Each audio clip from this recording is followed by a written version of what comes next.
자, 이제 시간이 됐습니다. 오늘 토비아와 샬롬 교회의 수요 열린 성경 공부, 하나님의 백성의 성경 여행 네 번째, 가나안 정착과 왕들의 이야기를 시작해 보도록 하겠습니다.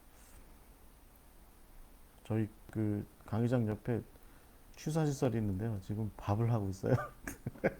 밥 냄새가 솔솔솔솔솔 나네. 네, 살짝 배가 고프지만 하나님의 성경 여행 이제 떠나보도록 하겠습니다. 잠깐 기도하고 시작하도록 하겠습니다. 주님의 은혜를 감사드립니다. 주님께서 우리를 지극히 사랑하셔서 지난 시간 동안 우리를 눈동자처럼 보호하여 주시고 주님을 믿는 신앙 가운데에서 세상에 패배하지 않게 하시고 세상에 승리할 수 있도록 인도하심을 감사드립니다. 주님, 우리가 하나님의 백성으로서 세상 가운데 서 있는 부름받은 존재들임을 분명히 인식하게 하시고 우리가 그 세상 가운데서 하나님의 백성으로서 합당한 모습을 세워갈 수 있도록 주여 인도하시고 이 성경 공부가 그 깨달음의 시간, 그 결단의 시간, 그 순종의 시간 될 수 있도록 인도하여 주시옵소서. 예수 그리스도의 이름으로 기도하옵나이다. 아멘. 자, 오늘 가나안 정착과 왕들의 이야기 이제 네 번째입니다. 네 번째. 하나님의 백성들이 이제 가나안 땅에 정착하게 되는 그런 이야기가 되겠습니다. 그래서 오늘은 저희가 오늘은 신명기부터 사무엘하까지 다루게 됩니다. 이스라엘 백성들이 가나안에 들어가는 이야기, 그 다음에 하나님의 약속하신 땅 가나안에 정착한 이야기, 그리고 지파들이 그 땅에서 각자 지파별로 살았던 이야기, 마지막으로 이스라엘 왕국이 건설된 이야기, 뭐 이렇게 진행이 될 것 같습니다. 약 400년 정도 세월을 다루게 될 것 같아요. 근데 제가 이제 이 신명기로부터 그 사무엘하까지, 그러니까 다윗의 이야기까지 오늘 이렇게 한 구획을 나누어서 한 챕터를 만들어서 여러분과 함께 이 성경의 이야기를 나누고자 하는 이유는 이것이 이제 가나안 정착에 관련된 이야기인 것이죠. 하나님의 백성이 약속의 땅, 사명의 땅으로 들어가서 그 땅 가운데 이제 살게 되는 거죠. 그래서 출애굽기와 민수기, 레위기, 민수기를 거쳐서 하나님께서 당신의 백성들을 잘 이렇게 세우시고, 특별히 신명기를 통해서 너희가 이제 그 땅에 들어가게 되면 하나님의 백성, 내가 부른 나의 백성답게 좀 그렇게 좀 살아갔으면 좋겠다라고 하는 그런 이야기를 듣고 이제 본격적으로 그 땅에 들어가서 살게 되는 그런 이야기가 되겠습니다. 사실은 하나님의 백성이 그 역사 속의 한 장소, 어떤 시간대에 어떤 한 장소의 자리를 잡고 그렇게 살아간다라고 하는 것은 이게 좀 우리가 복잡한 생각들을 좀 많이 고려를 좀 해야 될 것 같아요. 그러니까 뭐 예를 들면 원리에 충실할 건지 아니면 그냥 현장의 상황에 맞게 좀 어떤 유려한 좀 그 가변성이 있는 그런 적용에 충실할 건지 뭐 이런 문제들이 있는 거죠. 그다음에 어디에 정착하는 게 합당한지, 정착해서 살 때 어떤 모양새로 살아가는 것이 합당한지 뭐 이런 것들이 우리한테는 이제 굉장히 중요한 문제가 되는데 그런 것에 관련해서 하나님의 백성의 어떤 특정한 장소와 시간대에 하나님의 백성의 정착이라고 하는 그 이야기가 오늘 우리가 이제 다룰 이야기들이고 우리에게 이제 어떤 모범이 되는 거죠. 모델이 되고. 오늘도 그렇잖아요. 여러분, 이게 단순히 뭐 이스라엘 자손들이 출애굽해서 가나안에 정착했던 그냥 옛날 이야기 이렇게 볼 것이 아니라 어딘가에 정착한다라고 하는 문제는 사실은 우리 모두의 문제입니다. 그래서 정착해서 어떤 모양새로 어떻게, 그리고 특별히 그 주변에 뭐 예를 들면 우리의 이웃들과 더불어서 우리와 그 동시대에 같은 공간을 공유하며 살아가는 그 사람들과 더불어서 어떻게 살아갈 거냐, 뭐 그 사람들을 다 내쫓고 살 거냐, 아니면 함께 살아갈 거냐, 아니면 그 사람들에게 의지해서 살 거냐, 아니면 그 사람들에게 복종하며 살아갈 거냐, 뭐 여러 가지의 버전이 사실은 있을 수 있다라고 하는 거죠. 우리가 이제 이게 교리적인 이야기만 다루다 보면 사실은 이런 성경이 이야기하는 조금 실존적인 이야기들, 실질적으로 역사 속에서 발생했을 법한 이런 이야기들을 다루기가 어렵게 되는데 우리가 성경을 성경답게 좀 진지하게 보다 보면 이 정착이라고 하는 이 문제가 그러니까 어떤 세틀먼트 한다는 것은 어떤 자리에 정착한다라고 하는 이 문제가 어, 그때 당시에 여호수아만의 고민이나 사사들만의 고민이나 혹은 다윗이나 솔로몬 같은 사람들만의 고민이 아니라 우리 모두의 고민일 수 있다. 중요한 것은 그 정착을 하게 될 때 우리가 어떤 모양새를 갖추게 돼요. 예를 들면 집을 어떻게 지을 건지, 사는 방식은 어떻게 할 건지, 그 다음에 어떤 우리가 공동체를 이루게 되면 그 공동체의 규율과 규칙은 좀 어떻게 만들어 갈 건지, 체제는 어떻게 만들어 갈 건지, 그러다 보면 당연히 정치가 발생하게 되면 정치 체제는 또 어떻게 구성하는 것이 합당할지 뭐 이런 얘기가 나오게 되는데 그래서 오늘 우리가 이 그 신명기로부터 사무엘하까지를 읽어 내려가면서 우리가 좀 생각해 봐야 되는 것은 뭐냐면 우리 대표님께서 전화기를 안 꺼놓으시고 중요한 것은 뭐냐면 뭐 어떤 체제가 어떤 시스템이 정착을 위한 시스템이 절대적일 수는 없다라고 하는 거죠.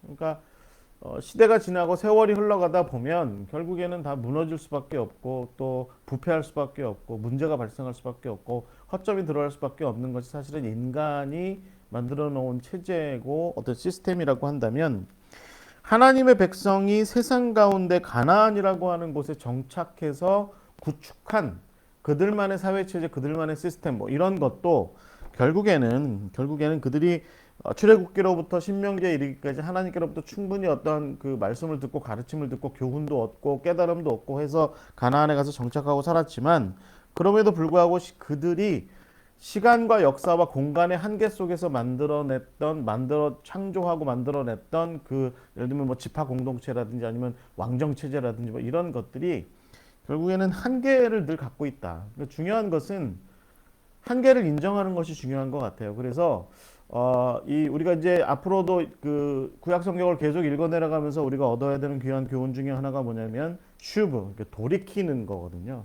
슈브라고 하는 단어가 사실은 구약 성경에서 굉장히 중요한데 내가 지금 살아가는 방식이 결국은 너무 고착화되고 너무 정형화되고 그러다 보니까 문제가 발생하고 허점이 발생하게 되면 결국에는 그것에 대해서 문제를 충분히 인식하고 내가 이런 식으로 계속해서 살아가면 안 되는구나. 우리가 이런 방식으로 계속해서 살아가면 안 되는구나. 특별히 교회가 말이죠. 이런 방식으로 교회를 계속 이끌어가고 유지하면 안 되겠구나 라고 하는 생각을 가지고 하나님의 뜻 가운데로 돌이켜서 말하자면 갱신하는 거죠. 리포메이션을 이루는 그것이 사실은 이제 오늘 우리가 함께 다룰 것은 굉장히 중요한 포인트일 것 같아요. 그래서 제가 오늘 여러분께 먼저 좀 결론을 좀 먼저 말씀드리고 결론에 맞추어서 우리가 좀 차근차근 이 이야기를 좀 살펴보고 그리고 이제 그런 상황들이 발생할 수밖에 없었던 역사적인 정황들을 최종적으로 한번 밝히는 것으로 좀 그렇게 이야기를 마치고자 합니다. 자, 중요한 것은 이제 이야기를 좀 시작해 보면 첫 번째 이야기의 시작이 모압 평지라고 하는 곳에서 이루어진 모세의 고별 설교입니다. 여러분 이제 신명기서가 사실은 다 신명기 전체가 모세의 이야기예요. 모세가 이제 마지막 모압 평지에 도착해서 이스라엘 백성들을 모아놓고 자 이제 너희가 가나안에 들어가게 될 텐데 가나안에 들어가게 되면 좀 이제 내 말을 좀 잘 기억해라. 좀 잊지 않았으면 좋겠다. 이 일을 좀 잊지 않았으면 좋겠다. 좀 잘 지키고 내가 막 가르친 대로 하나님께서 말씀하신 대로 그렇게 잘 살았으면 좋겠다라고 하는 그 이야기를 한 것이 그래서 마지막에 이제 모세가 이스라엘 백성들에게 축복도 하고 하는 그런 것까지 이루어진 것이 이제 신명기서의 이야기인 것이죠. 그러니까 지난주에 우리가 함께 나누었던 것처럼 출애굽기, 레위기, 민수기는 결국은 출애굽을 해서 애굽 땅으로부터 나와서 광야길을 건너서 그 호렙산 그러니까 시내산에 가서 하나님의 백성으로 세움 받고 그리고 광야길을 지나가면서 가데스 바네아도 갔다가 또 찐광야 일대도 막 돌아다니고 뭐 이러다가 결국은 하나님의 백성으로서 세움 받고 이제 본격적으로 가나안 땅을 향해서 행진해 나가서 그 왕의 대로를 거쳐서 그러니까 에돔 사람들의 땅과 모압 사람들의 땅과 아모리 사람들의 땅을 거쳐서 이제 본격적으로 가나안에 들어가기 직전까지 왔던 것이 민수기까지 까지의 얘기라면 신명기는 이제 가나안 땅이 훤히 보이는 거기에서 이스라엘 백성들을 다 모아놓고 모세가 마지막 이야기를 했던 것이 바로 이 신명기의 이야기가 되겠습니다. 모세가 이제 1장부터 4장 정도까지 이제껏 우리가 어떻게 세월을 흘러왔는지에 대한 이야기를 정리해요. 근데 여러분 저 이거 굉장히 중요한 것 같아요. 물론 우리가 4장 이후에 한 20 몇 장까지 나오는 모세가 말하는 신명기를 십계명을 다시 얘기한다든지 어떤 규례들을 얘기한다든지 그래서 뭐 11조를 어떻게 해라, 뭐 안식일을 어떻게 지켜라, 또 뭐 이웃과 어떻게 지내라, 도피성이 꼭 필요하다, 뭐 레위인들은 어떻게 해라, 뭐 이런 얘기들은 다 하긴 하는데 그거에 앞서서 중요한 포인트가 뭐냐면 우리가 여기에까지 어떻게 왔느냐라고 하는 것에 대한 과거의 것들을 한번 정리해서 기억을 공통화시키는 일이 무엇보다 중요하다라고 하는 겁니다. 제가 얼마 전에 저희 집사람이랑 앉아가지고 저희가 이제 결혼 생활한 지 지금 27년 정도 되는데 연애 실력까지 치면 거의 한 30년 가까이 되거든요. 이제 둘이 앉아서 이런저런 대화를 하는데 저랑 같은 사건에 대한 기억이 너무 달라요. 그러니까 이제 세월이 많이 흐르다 보니까 같은 사건이 어떤 하나 사건이 있었는데 그 사건에 대해서 이야기하는 바가 너무 다른 거예요. 그러니까 바라보는 관점과 해석이 너무너무 다른 거죠. 그래서 그날 사실은 좀 부부싸움이 있었습니다.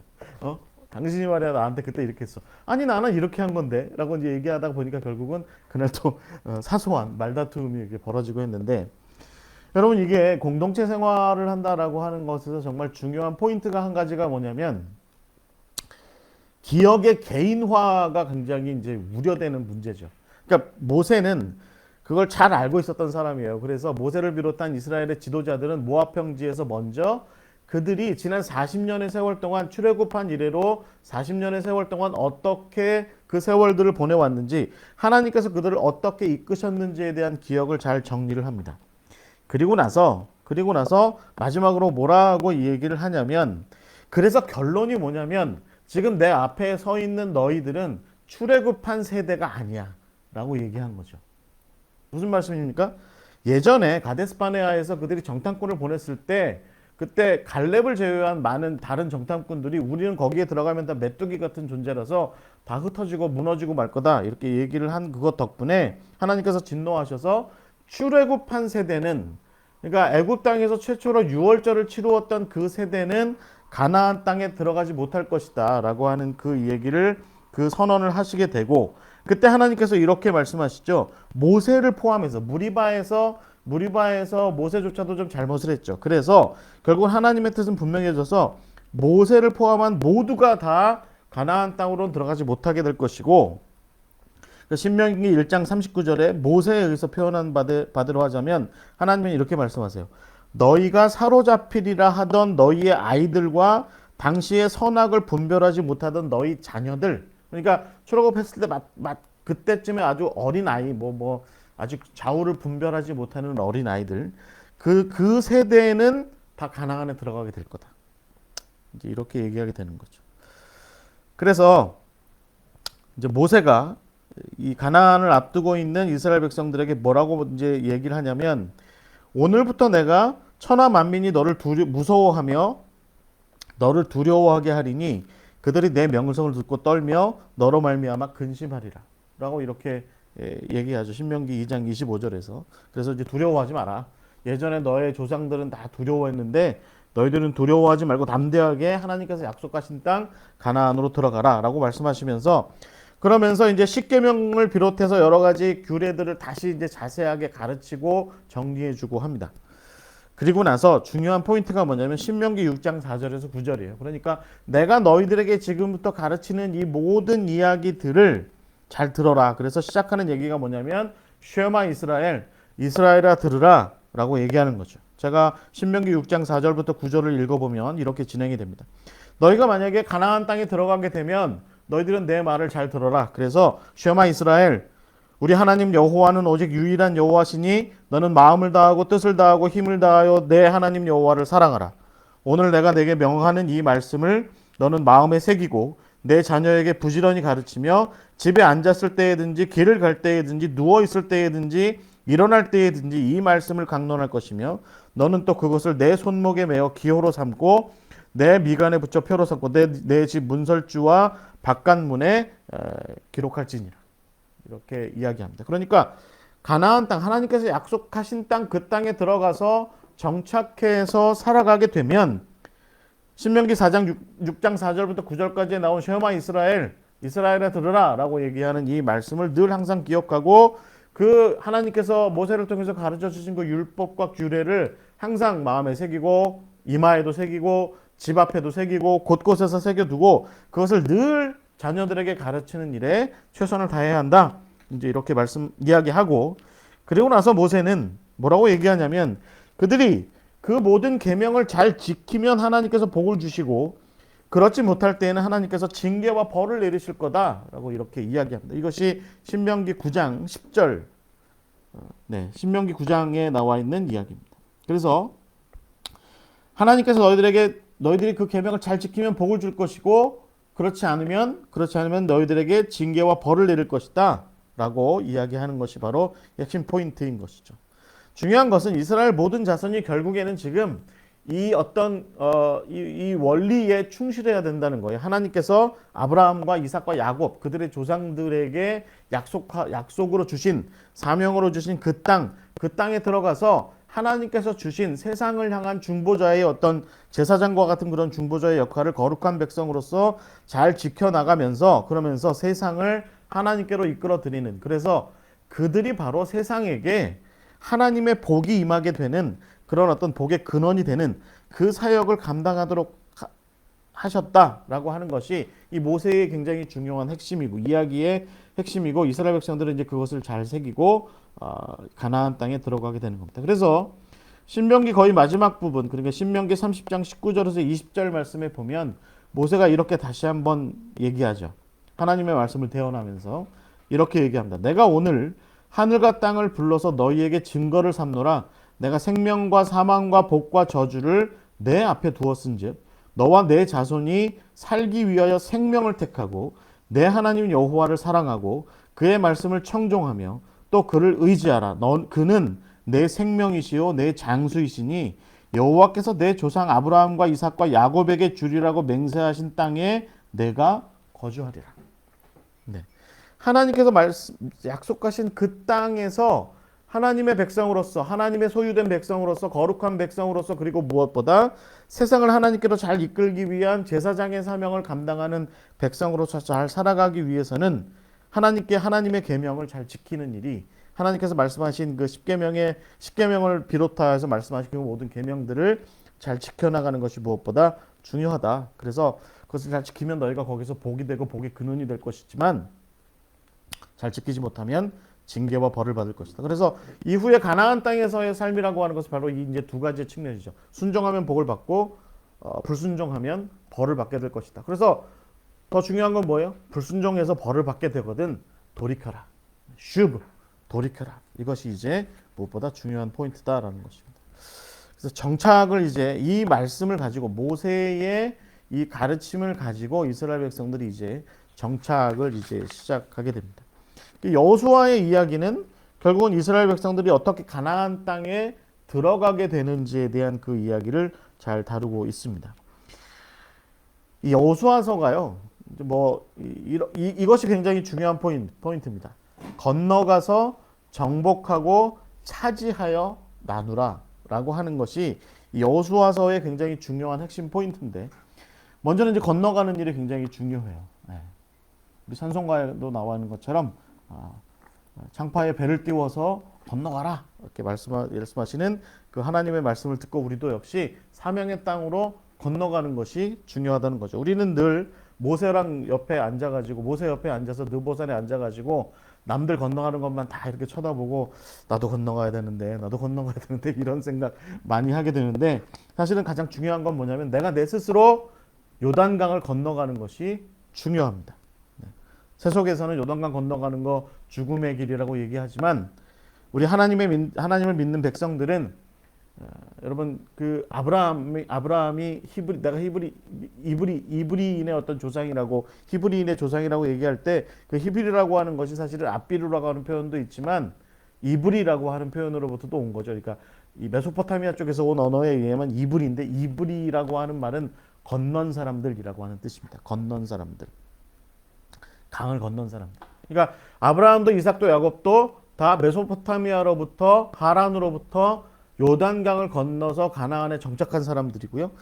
지금 출애굽한 이스라엘 백성들도 홍해를 건너서 그리고 이번에 요단강을 건너서 가나안에 정착한 사람들이다라고 하는 거죠. 건너지 않으면 하나님 백성일 수 없다라고 하는 것이 사실은 지금 이 여호수아서가 굉장히 중요하게 강조하는 포인트입니다. 이 포인트는 나중에 어디에도 연결이 되나요? 여러분 결국에는 에스겔이나 그 에스라나 느헤미야나 아니면 심지어는 세례 요한조차도 결국에는 이 너네가 건넜냐?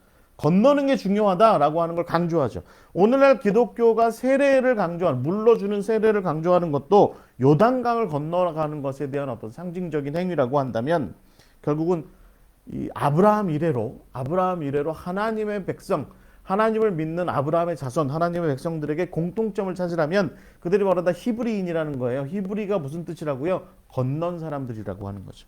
그래서 지금 여호수아도 결국 이스라엘 백성들과 더불어서 이제 홍해를 건너듯이 이 요단강을 하나님께서 그 요단강을 마르게 하신 후에 그 땅을 잘 이렇게 건너가게 되죠. 그리고 나서 이 여호수아가 이 법궤가 제사장들과 더불어서 법궤가 서 있던 자리에 돌들을 이렇게 세워놓고 그리고 첫 정착지 길갈에도 그것을 기념해서 12돌을 세워놓고 그것을 기념하게 되죠.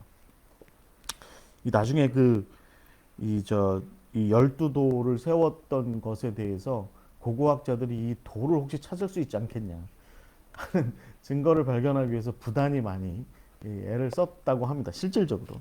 그래서 이 요단강 중앙에다가 만약에 돌을 12개 세워놨으면 그냥 개인이 세워놨으면 조그만 돌 이렇게 세워놨겠지만 요단강에 영원히 세워져 있으려면 범람했을 때도 남아있을 정도의 어떤 튼튼한 12개의 돌로 이렇게 어떤 그 비를 이렇게 세웠다고 한다면 그 돌의 흔적이 남아있을 거다. 그래서 그게 수백 년 혹은 뭐 1000년 이상 만약에 그 자리에 계속 있었으면 요단강 물줄기가 그 중앙에 세워진 돌탑 때문에 물줄기가 많이 좀 틀어져 있지 않았겠느냐. 그래서 요단강 하류의 물줄기를 정밀하게 지질학적으로 조사한 사람들도 있어요. 그 다음 얘기는 제가 잘 못 들었는데 제가 거기까지만 들었습니다. 실질적으로 그렇게 조사한 사람들이 있다. 그래서 자 이제 건넌다라고 하는 것이 중요하고요. 그리고 나서 그들이 이제 길갈에서 할례를 받고 그들이 건너고 할례까지 받아서 이제 새로운 하나님의 백성들로 이렇게 세움을 받게 되자 거기에 이제 그 하나님의 군대 장관이 나타나죠. 칼을 들고. 그래서 내가 너희들의 정복 전쟁에 함께 할 거다. 이제 이렇게 말씀하시고 여호수아가 거기에 이제 힘을 얻어서 정복 전쟁을 이렇게 펼쳐나가게 되죠. 정복 전쟁에 대한 얘기는 제가 여기서 열심히 다루지 않겠습니다. 왜냐하면 그것보다는 정복 전쟁은 대체적으로 이제 남쪽으로 그러니까 여리고 친 다음에 아이 쪽으로 올라가서 베델 정리하고 그리고 나서 아래쪽으로 내려갔다가 그러니까 헤브론 쪽으로 내려갔다가 중앙 지역을 치고 그 다음에 북쪽으로 올라가서 갈릴리 쪽 위쪽에 홀레 계곡까지 올라가서 이렇게 뭐 치는 뭐 같은 세 가지의 방향으로 해서 이루어지게 되죠. 그래서 예를 들면 여러분 므낫세나 갓지파나 시므온 지파 같이 그 요단 동편에 남아있던 지파들도 다 이 정복 전쟁에 참여해서 전쟁을 치르게 되죠. 그런데 이 와중에 이제 여호수아서가 이야기하는 문제점들이 나오게 되죠. 여러분 대표적으로 아간의 이야기. 그래서 아간이 여리고에서 어떤 그 전리품들을 개인적으로 취하게 되고 그것 때문에 아간이 진멸의 규례, 그러니까 헤렘의 규례를 범하게 되는 그런 모습을 보고 이제 그것 때문에 이제 아이성에서 크게 패하게 되고 나중에 다시 아이성에서 전쟁에 승리하고 나서 여호수아가 온 이스라엘 백성들을 세겜으로 데려가서 거기에 그리심산과 에발산의 양쪽에다 12지파를 6지파씩 세워두고서 다시 모세의 율법을 모세의 그 계명을 다시 재확인시켜 줍니다. 그러면서 이 땅은 우리가 진멸하여 정복하되 진멸하여 정복하고 이 땅을 온전히 하나님의 거룩한 땅으로 세워야 하는 것이다. 이제 이렇게 이야기하게 되죠. 그 땅의 모든 사람들을 다 내쫓고 그 땅의 모든 사람들을 다 죽이고 뭐 이런 일들을 해야 된다. 이제 이렇게 얘기하는 것이 진멸인데 이 진멸에 대한 이야기가 이제 뭐 오늘날 우리도 상당히 좀 그 고민스러운 문제죠. 하나님의 백성들이 어떤 땅을 점령하고 나아가는데 그 땅의 사람들을 다 죽이고 다 내쫓고 뭐 이런 일들. 지금도 여러분 이스라엘이 그 아랍 사람들 팔레스타인에 살고 있는 아랍 사람들을 향해서 하고 있는 태도들을 보면 그런 생각이 많이 들어가죠. 그들이 불과 뭐 한 지금 뭐 한 100여 년 전에 한 7, 80년 전에 아우슈비츠에서 또 그런 어떤 수용소들에서 겪었던 그 모든 고통과 고난들 혹은 뭐 지난 세월 내내 그들이 유럽 사회에서 겪었던 그 모든 고통들 그런 것들을 다 품에 안고 있으면서도 결국은 또 아랍 사람들한테 또 다른 어떤 폭력적인 존재로 그렇게 서게 되는 그런 모습들이 과연 합당하냐라고 하는 그런 문제가 있고 여기에 이제 사실은 성경이 말하는 진멸에 대한 문제가 있고 진멸에 대한 해석의 문제도 여전히 우리가 이렇게 남아 있습니다. 근데 중요한 것은 제가 보기에는 진멸에서 하나님께서 원하신 것은 당신의 정결한 백성들이 그 거룩한 모습 그대로 잘 이렇게 남아있게 되기를 바라시는 거죠. 그런데 사실은 아간의 문제도 그랬고 나중에 뭐 여러분 뭐 기브온 사람들의 얘기라든가 뭐 그 여러 지파들이 결국은 다 진멸하지 못하고 남겨둔 사람들의 남겨둔 땅 혹은 남겨둔 사람들 가나안 족속들 중에요. 그 사람들을 여전히 남겨두었다라고 하는 그런 문제가 여전히 이제 어떤 그 나중에 결국에는 거룩한 하나님의 백성으로서 계속해서 존속하지 못하게 되는 그런 어떤 문제가 되는 그 씨앗이 되는 그런 일이 있게 되죠. 뭐 이것 외에도 정복 전쟁에서 문제는 굉장히 많이 있었습니다. 대표적으로 지금 이제 아간의 문제를 비롯한 어떤 진멸을 다 하지 못했던 거. 사람들을 좀 남겨놨던 거, 정복하지 못한 땅을 남겨놨던 거, 예를 들면 블레셋 땅이라든가 페니키아 사람들의 땅이라든가 뭐 이런 땅들을 좀 남겨두었던 문제들, 뭐 쉐펠라 지역의 계곡에 살고 있던 아모리 사람들을 남겨놨다든지 뭐 이런 문제들이 여전히 있었는데 그것뿐만이 아니라 사실은 대표적으로 가나안 동편의 길르앗 땅 쪽에 정착했던 그 므낫세 반지파와 갓지파와 시므온 지파 이 사람들의 문제도 있죠. 예. 나중에 어느 정도 정복 전쟁이 다 끝난 다음에 이 세 지파가 우리 이제 원래 우리 고향 땅으로 돌아가겠다라고 얘기를 하고서 고향 땅으로 돌아가자마자 그러니까 요단강을 건너서 동편으로 가자마자 그들이 한 행동이 뭐냐면 요단강 바로 옆에다가 커다란 제단을 하나 만들어 놓은 거예요. 그러니까 이 서편에 있었던 나머지 지파 사람들이 쳐다볼 때 이게 무슨 일이냐는 거죠. 왜냐하면 그들은 이미 실로에다가 회막을 설치하고 거기에 하나님의 절을 만들어 놓고 거기에 제단을 만들어서 거기서 하나님을 예배하도록 하는 것이 합당했는데 그래서 절기가 되면 실로에 모여서 하나님을 예배하고 하나님을 찬양하는 일들이 있었는데 나머지 저 세 지파들은 결국 동편으로 건너간 사람들은 강 건너오기 귀찮으니까 그냥 거기서 우리는 거기서 할래 이렇게 한 거죠. 그래서 심지어는 나머지 9지파가 전쟁을 일으키려고도 하는 그런 일들이 발생하죠. 그래서 이제 이 실로에 모였던 장로들이 뭐라고 얘기를 하냐면 야 너네 거기 살지 말고 우리가 땅 분배를 다시 해서라도 좀 이 가나안 쪽으로 하나님께서 원래 약속하신 땅으로 좀 넘어와서 사는 게 어때? 아까 제가 말씀드렸잖아요. 건너다라고 하는 것이 매우 중요한 문제라고. 요단강을 건너는 문제가 매우 중요한 일인데 너네가 거기 그냥 있으면 되냐? 이쪽으로 좀 건너오는 게 좋겠어 라고 이렇게 얘기를 할 때 그들이 아니 다시는 제단을 안 만들게. 그 대신에 우리는 여기 있을 거야. 이렇게 얘기를 하고 이런 것도 결국은 나중에 이제 어떤 문제의 원인이 되죠. 어찌됐든 여러분 이제 이 여호수아 시절에 이 정복 전쟁이 다 마무리되고 여호수아가 이제 19장에 이제 땅 분배를 다 완수하고 그리고 나서 여호수아도 모세처럼 이제 백성들에게 마지막 유훈을 남깁니다. 뭐 여러분 야곱도 그랬고 요셉도 그랬고 또 모세도 그랬고 이제 여호수아도 동일한 일을 하는 거죠. 그래서 뭐라고 얘기하냐면 나와 내 집은 오직 여호와만을 섬길 것이다. 하나님만을 섬길 것이다. 이제 이렇게 선언을 하고 이스라엘 백성들도 나머지 이스라엘 자손들도 다 여호수아를 따라서 우리도 여호와가 우리 하나님, 야훼가 우리 엘로힘이다 라고 이렇게 고백하는 정말 중요한 신앙 고백을 하게 되죠. 그러니까 뭐 바알이라든가 뭐 아세라라든가 다른 밀곰이라든가 다른 어떤 무슨 뭐 벨이라든가 말둑이라든가 이런 신이 우리의 엘로힘이 아니라 야훼가 우리를 출애굽시켜주고 우리를 광야길에서 이끌어주고 우리를 요단강을 건너가게 만들어준 그 엘로힘 광야 가운데서 단 하루도 빠지지 않고 우리에게 만나를 내려주신 그 하나님, 그 여호와 야훼 하나님이 야훼가 바로 우리의 엘로힘, 우리 하나님이시다라고 이렇게 고백을 하는 이스라엘만의 하나님의 어떤 하나님이라고 하는 그 고백을 이렇게 하게 되죠. 여러분 우리에게 뭐 이런 고백이 좀 있는지 모르겠어요. 우리가 공통으로 함께 고백하는 하나님. 예를 들면 우리 샬롬 교회가 우리 토비아 사역자들이 우리가 우리 스스로 우리끼리 고백할 수 있는 우리만의 독특한 어떤 하나님의 은혜 뭐 이런 것들을 좀 고백할 수 있다고 한다면 우리를 지난 세월 동안 우리를 이렇게 인도해 주신 우리 가정을, 우리 가족을, 우리 공동체를, 우리 일터에 우리 함께하는 사역자들을 지난 세월 동안 이렇게 인도해 주신 그 하나님이 바로 우리 하나님이야. 그 여호와가 바로 우리 하나님이야. 라고 이렇게 고백할 수 있는 그 고백, 공통의 고백이 이 공동체 가운데 있어야 된다라고 하는 거죠. 세상 사람들 모두 다 인정하지 않는 하나님일 수 있어요. 이거는. 그렇죠. 뭐 예를 들면 바벨론에 살고 있거나 아니면 특히 뭐 이집트에서 자기들의 노동자 그룹들을 뺏긴 이집트 사람들의 입장에서 보면 그 여호와는 출애굽시켜준 여호와는 이집트 사람들에게는 하나님이 아니죠. 하나님일 수가 없죠. 그런데 이것은 그 독특한 경험을 함께 나눈 사람들만의 그들끼리만의 독특한 고백일 수 있다. 근데 이것이 오늘날까지도 세상 어느 한 군데에 어느 한 곳에 하나님의 백성의 공동체를 이루어서 가족을 이루고 교회를 이루고 공동체를 이루어서 하나님의 백성의 공동체로서 삶을 살아가고자 하는 그 사람들에게 사실은 이 여호수아와 이스라엘 백성의 이 여호와가 우리 하나님이시다.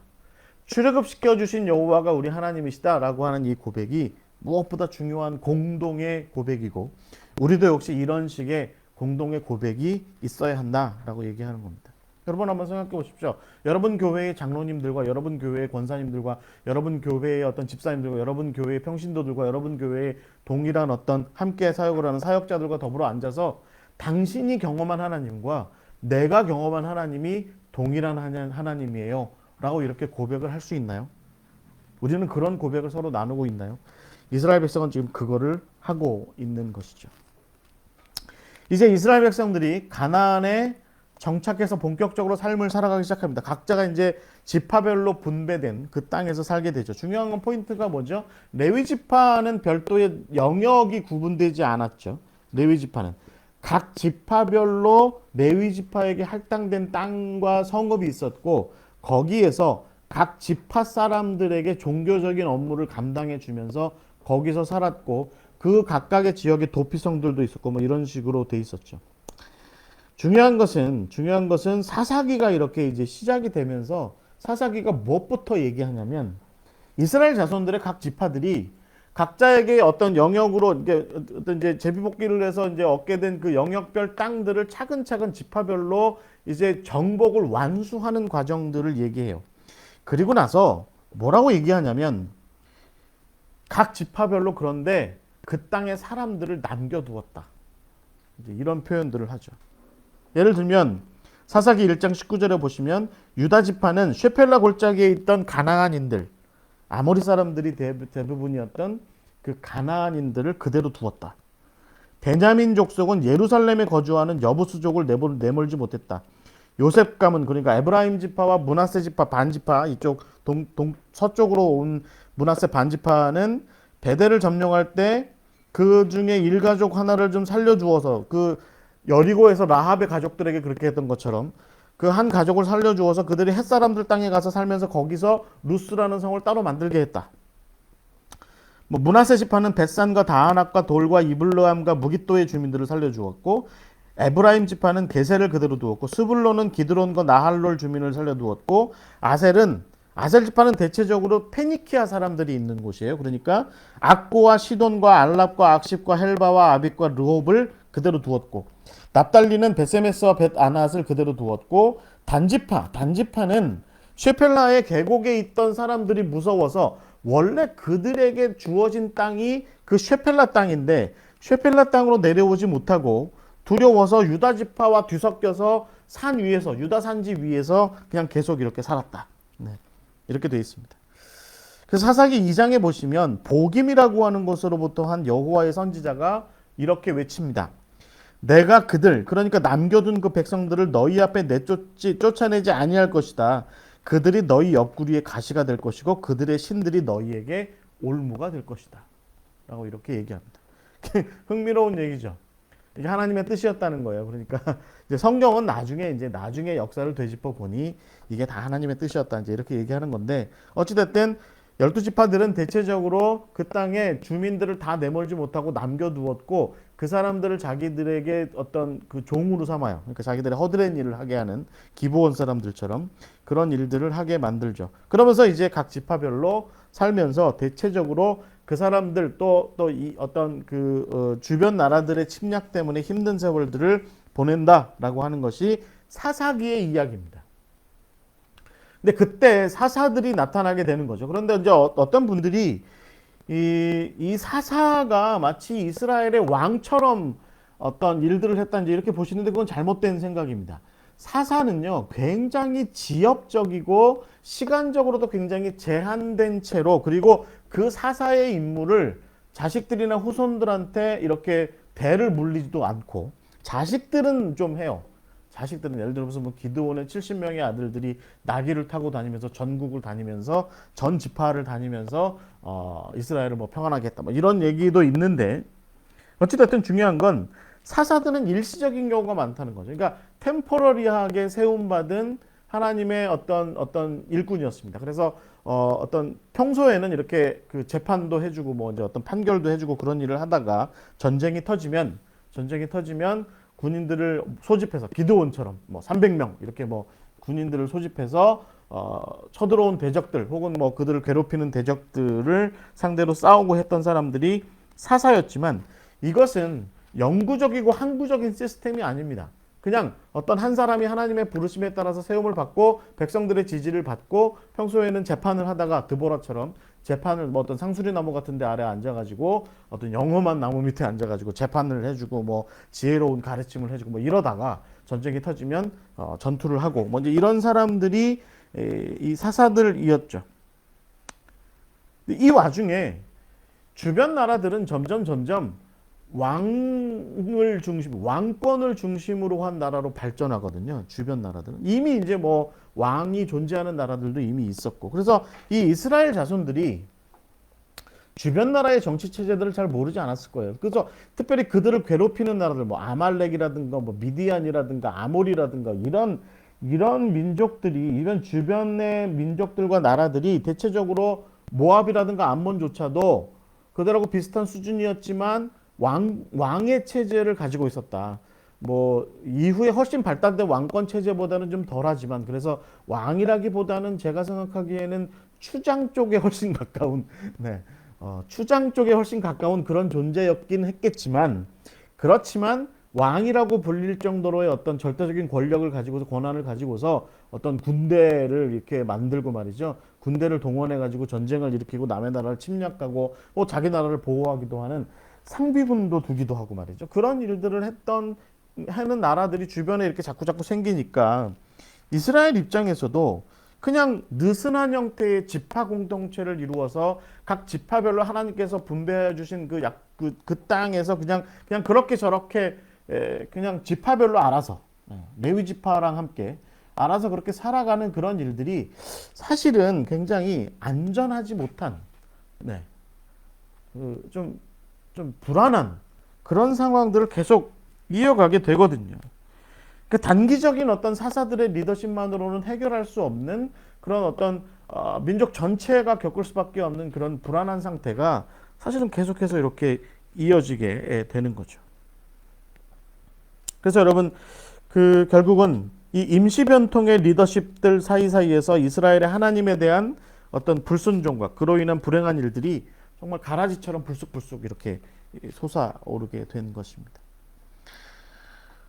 중요한 것은 사사기가 그래서 이스라엘이 이때 이스라엘이 사사들이 통치하고 지파별로 이렇게 서로 쪼개져서 살 때, 그때의 이스라엘의 삶의 모습을 뭐라고 얘기하냐면 각자 소견대로 살았다, 이렇게 얘기하는 거죠. 각자 소견대로 살았다. 그러니까 지파별로 알아서 했다는 얘기입니다. 지파별로. 원래는 사사들이 잘 하던 시절까지는 지파별로 알아서 잘 했다. 그런데 세월이 흘러서 사사들의 시대도 자꾸 이제 세월이 흘러가다 보니까 사사를 중심으로 한 체제에도 문제가 많이 발생하기 시작한 거죠. 삼손 같은 경우 한번 보세요. 삼손. 여러분 삼손 훌륭한 사람이에요. 삼손. 힘셌지만 힘셌고 여호와의 신이 늘 삼손과 막 이렇게 함께하고 말이죠. 그래서 막 블레셋 사람들 막 다 때려 죽이고 뭐 그 뭐지 나귀 턱뼈 가지고 뭐 막 다 물리치고 말이죠. 그런 일을 했던 사람이긴 하지만 제가 보기엔 지혜롭진 못했거든요. 그 블레셋 여자랑 말이죠. 그래서 살다가 그리고 머리 깎이고 끌려가고 일국의 그 한 지파에 그래도 지도자라는 사람이 끌려가고 말이죠. 기둥에 묶여가지고 사람들의 조롱거리나 되고 뭐 이런 일들이 발생했던 이런 일들이 이제 사사 시대의 후기로 넘어갈수록 자꾸 이런 일들이 발생하게 된 거죠. 그러다가 사사기가 아주 결정적인 이야기를 다룹니다. 우리는 이제 어려서부터 사사기를 읽어 내려가면 어려서부터 뭐 예를 들어서 입다의 이야기 무슨 뭐 에훗의 이야기 또 기드온의 이야기 뭐 기드온의 300명의 용사 뭐 그들이 어떻게 물을 마셨고 그들이 어떻게 항아리에다가 횃불만 들고서 어떻게 미디안의 군대를 물리쳐서 요단 동편까지 내쫓았는지 뭐 그런 어떤 정말 영웅적이고 멋있는 전쟁의 이야기들만 자꾸 이렇게 보게 되는데 또 드보라가 어떻게 그 시혼을 다 물리쳤는지 그의 군대들을 다 물리쳤는지 뭐 이런 얘기들을 우리가 이렇게 보게 되는데 사실은 사사기가 정말로 중요하게 여기는 이야기는 17장 이후에 나옵니다. 저도 신학교에 가서 그것도 나이가 한참 먹고 나서 사사기를 정말 제 인생 정말 제가 본격적으로 성경책을 정말 내 인생의 책이라고 생각하고 읽기 시작할 때가 돼서야 사사기 뒤에 이런 얘기가 있네. 마치 요나서처럼 사사기 뒤에 이런 얘기가 있네라고 깨달았던 것처럼 이 사사기 17장 이후에 정말 중요한 얘기가 나오거든요. 대표적으로 미가라고 하는 사람이 에브라임 지파의 미가라고 하는 사람이 자기 어머니하고 더불어서 어떤 그 드라빔 그러니까 신상을 하나 요만한 걸 만들어요. 그래가지고 그걸 자기 집에다 둬요. 자기 집에다가. 그리고 나서 지나가던 레위 사람 제사장을 데려다가 자기 집안의 제사장으로 삼습니다. 이게 벌어지는 일들입니다. 여러분, 이게 뭘 의미하겠습니까? 그때 당시에는 제사장들의 역할은 각 지파별로 정해진 장소가, 성읍들이 있었고요. 무엇보다는 실로에 있는 하나님의 성막, 거기 하나님의 법궤가 놓여져 있는 실로에서 제사장의 사역을 감당하는 게 맞는데, 지금 에브라임 지파의 미가라는 사람이 자기 집에다가 드라빔 심상을 하나 만들어 놓고 그리고 지나가던 레위 사람을 데려다가 제사장도 아니고 레위 사람을 데려다가 우리 집에 제사장 좀 해줄래? 레위 사람이 물었겠죠. 얼마 줄래? 그래? 연봉 얼마 줄게. 우리 집안만을 위해서 제사장 좀 해라. 여러분 이거 왜 했겠습니까? 미가나 그의 어머니가 그러니까 절기 때마다 실로까지 가기가 귀찮은 거겠죠. 귀찮았던 거예요. 근데 여러분 흥미로운 게 뭔지 아십니까? 에브라임 지파는요. 다른 지파에 비하면 실로가 제일 가까워요. 실로가 다른 지파는요 굉장히 멀리 떨어져 있습니다. 실로 한번 가려면 다른 지파 사람들은 심지어는 요단 동편에 살던 예를 저 시므온 지파 같은 경우는요 실로까지 오려면 길을 쓰고 와야 됩니다. 그런데 에브라임 지파는 그렇게 멀지 않습니다. 그런데도 그렇게 가까이 살던 미가조차도 실로 안 간 거죠. 실로에 안 가요. 그리고 나서 자기 집에다가 드라빔 하나 이렇게 만들어 놓고 그리고 나서 이게 하나님이네 이렇게 얘기해 놓고 레위 사람 하나 불러다가 말하자면 월급 주고 자기 집안만의 제사장으로 삼은 겁니다. 나중에 또 어떤 일이 일어납니까? 단지파 사람들이요 더 이상 쉐펠라 그쪽 유다와 지파 더불어 살지 못하고 더 좋은 땅 찾아 떠납니다. 그러니까 원래 하나님께서 분배하여서 그 땅에 살라고 하신 기업으로 주신 그 땅은 버려버리고 그리고 나서 저 위에 갈릴리 호수 저 훌레 계곡 위쪽에 지금 단이라고 부르는 곳. 그러니까 옛날에는 라이스라고 불렀던 가이사라 빌립보가 있는 그 근처에 가서 거기가 너무 살기 좋으니까 물도 많고 너무 살기 좋으니까 그 땅 가서 살아요. 그런데 흥미로운 얘기는 뭐냐면 그 단지파가 그렇게 이동을 할 때 이 미가라는 사람의 집에 들러요. 그랬더니 거기에 드라빔이 하나 있거든요. 잘 만든. 그거를 들고 가요. 예, 들고 가요. 그리고 나서 자기 단지파가 사는 그곳에다가 앉혀놓습니다. 그건 또 무슨 얘기겠습니까? 단지파가 저 위에, 그러니까 갈릴리 호수 저 위쪽 가서 살다 보니까 단지파 사람들도 아이고 뭐 실로까지 갈 일이 뭐가 있어. 난 안 갈래. 나는 그냥 우리는 이 드라빔 놓고 그냥 여기서 살자. 여기서 그냥 예배하자라고 한 겁니다. 이런 일들이 발생한 거죠. 그러니까 이스라엘이 각자 자기 소견대로 했다는 이야기는 바로 이런 모습을 보고 이야기한 겁니다. 이것뿐만이 아닙니다. 정말 말도 안 되는 이야기는 레위 사람의 첩에 관련된 사건이 일어나요. 여러분 지금 제가 이 그림을 하나 갖다 놨는데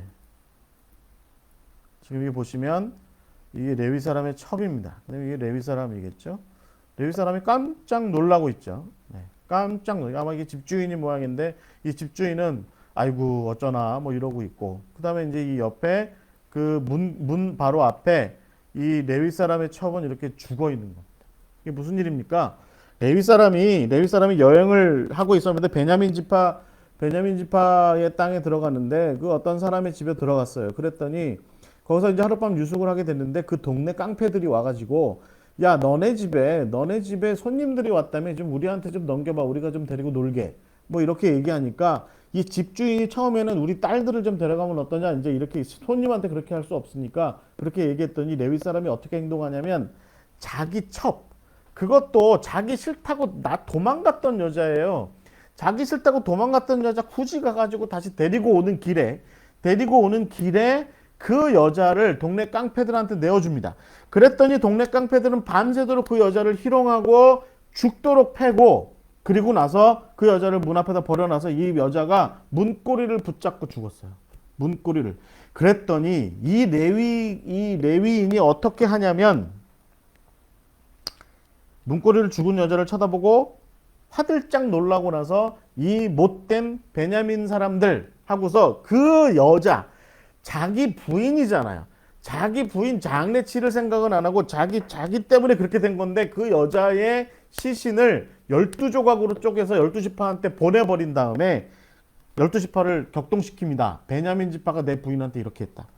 그러자 베냐민 지파를 제외한 나머지 11지파 사람들은 벌떼처럼 일어나요. 그래가지고 베냐민 지파를 쑥대밭을 만들어버립니다. 그래가지고 남자들을 다 씨를 말려버려요. 이런 일이 일어납니다. 이런 일이. 뭐 나중에 뭐 베냐민 지파의 여자들에게 다른 지파 남자들을 좀 채울 수 있는 그런 기회를 실로에서 이제 주기도 하지만, 이런 일들이 사사기 후반에 일어나게 된 거죠. 이게 하나님의 백성이 신명기의 말씀대로, 레위기의 어떤 규례대로, 또 민수기의 하나님의 백성다운 어떤 진을 잘 짜서 하나님의 백성에게 약속된 그 땅에 들어가서 살게 된 모습입니다. 정착하여 살게 된 모습. 사사라고 하는 시스템, 그 어떤 지파별 공동체를 이루어서, 지파 연맹체를 이루어서 사사들과 더불어서 함께 살아가던 시절에 일어나게 된 일들이에요. 그래서 사사기는 마지막에 25장 25절에 보시면, 그 사사기의 21장 25절에 보시면 이렇게 이야기합니다. 여러분 저는 사사기는 다른 구절보다 바로 이 말씀 맨 마지막 절에 사사기 21장 25절의 말씀에 이렇게 돼 있습니다. 그때에 이스라엘에 왕이 없으므로 사람이 각기 자기의 소견에 옳은 대로 행하였더라. 이렇게 돼 있습니다. 성경의 말씀만 그냥 그대로 읽어 내려가다 보면 이제 왕이 필요한 시대가 됐나 보다. 그래서 하나님께서 원하시는 어떤 뜻이, 하나님의 뜻을 받들어서 이 나라를 어떤 왕이라고 하는 시스템으로 잘 다스릴 사람을 이제 새롭게 세우는 그런 시대로 흘러갔고, 그것이 바로 하나님의 뜻인가 보다라고 사사기 21장 25절을 읽으면 그렇게 이해하게 됩니다. 그렇게 이해하게 돼요. 근데 여러분 한번 생각해 보세요. 왕은 사람 아닙니까? 왕도 사람이에요. 왕도 사람이라고 친다면 오늘날 대통령도 사람이고 왕도 사람이에요. 그러니까 하나의 어떤 위정자가 된다는 것은 그도 그냥 한 인간일 뿐이다라고 하는 겁니다. 물론 지금 이 이야기를 다루고 있는 이 이스라엘이 사사시대쯤만 해도 왕이 거의 신격화가 되던 시절이죠. 뭐 17세기까지만 해도 어떤 프랑스의 왕은 내가 곧 신이다라고 그렇게 이야기하기까지 했던, 스스로를 태양처럼 여기라고 외치기도 했던 그런 왕도 존재하긴 했지만, 어찌됐든 왕권이라고 하는 것이 그러면 제대로 된 해답이냐 정답이냐라고 하는 문제는 사실은 여전히 남아 있습니다. 그런데 적어도 사사시대 끝마무래 그들이 하나님께서 약속하시고 사명으로 주신 그 가나안 땅에 정착해서 살아갈 때 사사시대가 안고 있는 어떤 제도적인 문제점들을 다 고려해 볼 때 사사기의 결론은 어떤 거냐면, 왕이 없어서 사람들이 각자 자기 소견대로 행했다. 그러니까 왕이 없다 보니까 이런 레위 사람의 어떤 첩에가 관련된 이런 사건도 일어나고 베냐민 지파가 쑥대밭이 되고 말이지, 이런 일들도 있는 거 아니냐. 이제 이런 얘기가 이제 다루어지게 되는 거죠.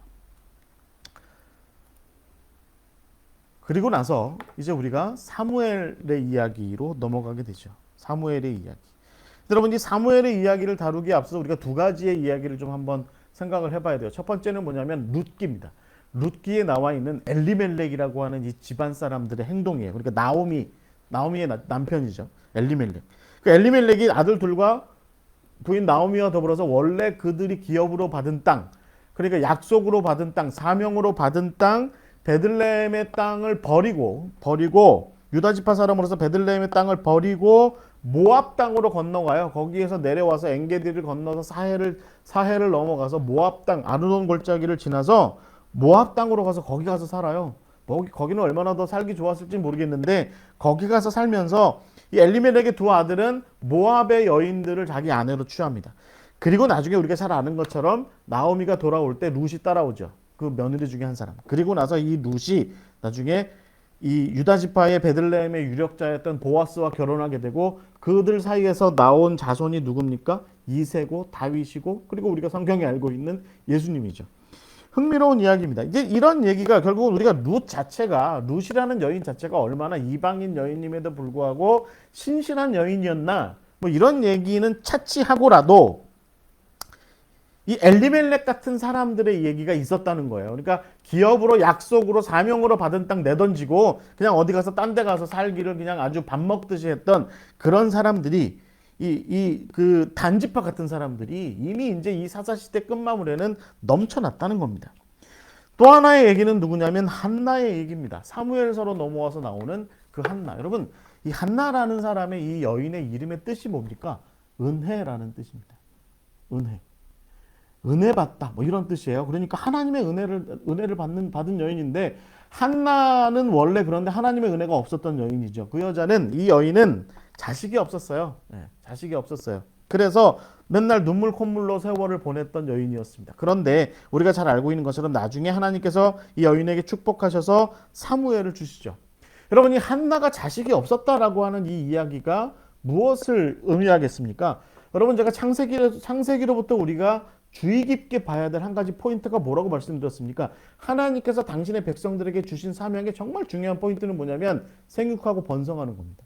그 땅에 충만하는 겁니다. 그런데 한나에게로 오면 이 한나에게 자식이 없다는 얘기는 뭐냐면, 당대에 엘리라고 하는 사사가 통치하던 이 시절이 하나님 보시기에 이스라엘이 악했고 하나님의 뜻을 실현하고자 하는 하나님의 사람들이 없었다는 얘기입니다. 암울했다는 얘기예요. 하나님의 뜻을 순종하고 하나님의 말씀을 듣고 하나님의 말씀 따라서 살아가고자 하는 그런 일들이 이 엘리의 시절에 없었다는 얘기입니다. 그 상징적인 표현이 바로 한나에게 자식이 없었다는 얘기가 나오는 거죠. 나중에 여러분 이제 사무엘이 나오게 되죠. 사무엘 같은 사람은 여러분 어떻게 생각하세요? 사무엘이 나중에 사사가 되는데 사무엘은 사실은 아무것도 아닌 사람이에요. 그냥 어렸을 때 제사장 실로의 성막에 맡겨져서 성막에서 키워졌던 그런 사람이죠. 나중에 하나님의 음성을 듣고 그 엘리 가문이 어떻게 멸망할 것과 이스라엘이 어떤 일들을 겪게 될 것인지에 대한 그런 이야기를 듣고, 결국 사무엘은 그 누구도 하나님의 말씀을 듣지 않던 시절에 그때에 하나님의 말씀을 듣고 하나님의 뜻을 따라서 그 길을 걸어갔던 그래서 이스라엘을 결국은 다시 하나님의 백성으로 뭉치도록 다시 세워지도록 만든 사람이 바로 이 사무엘인 것이죠.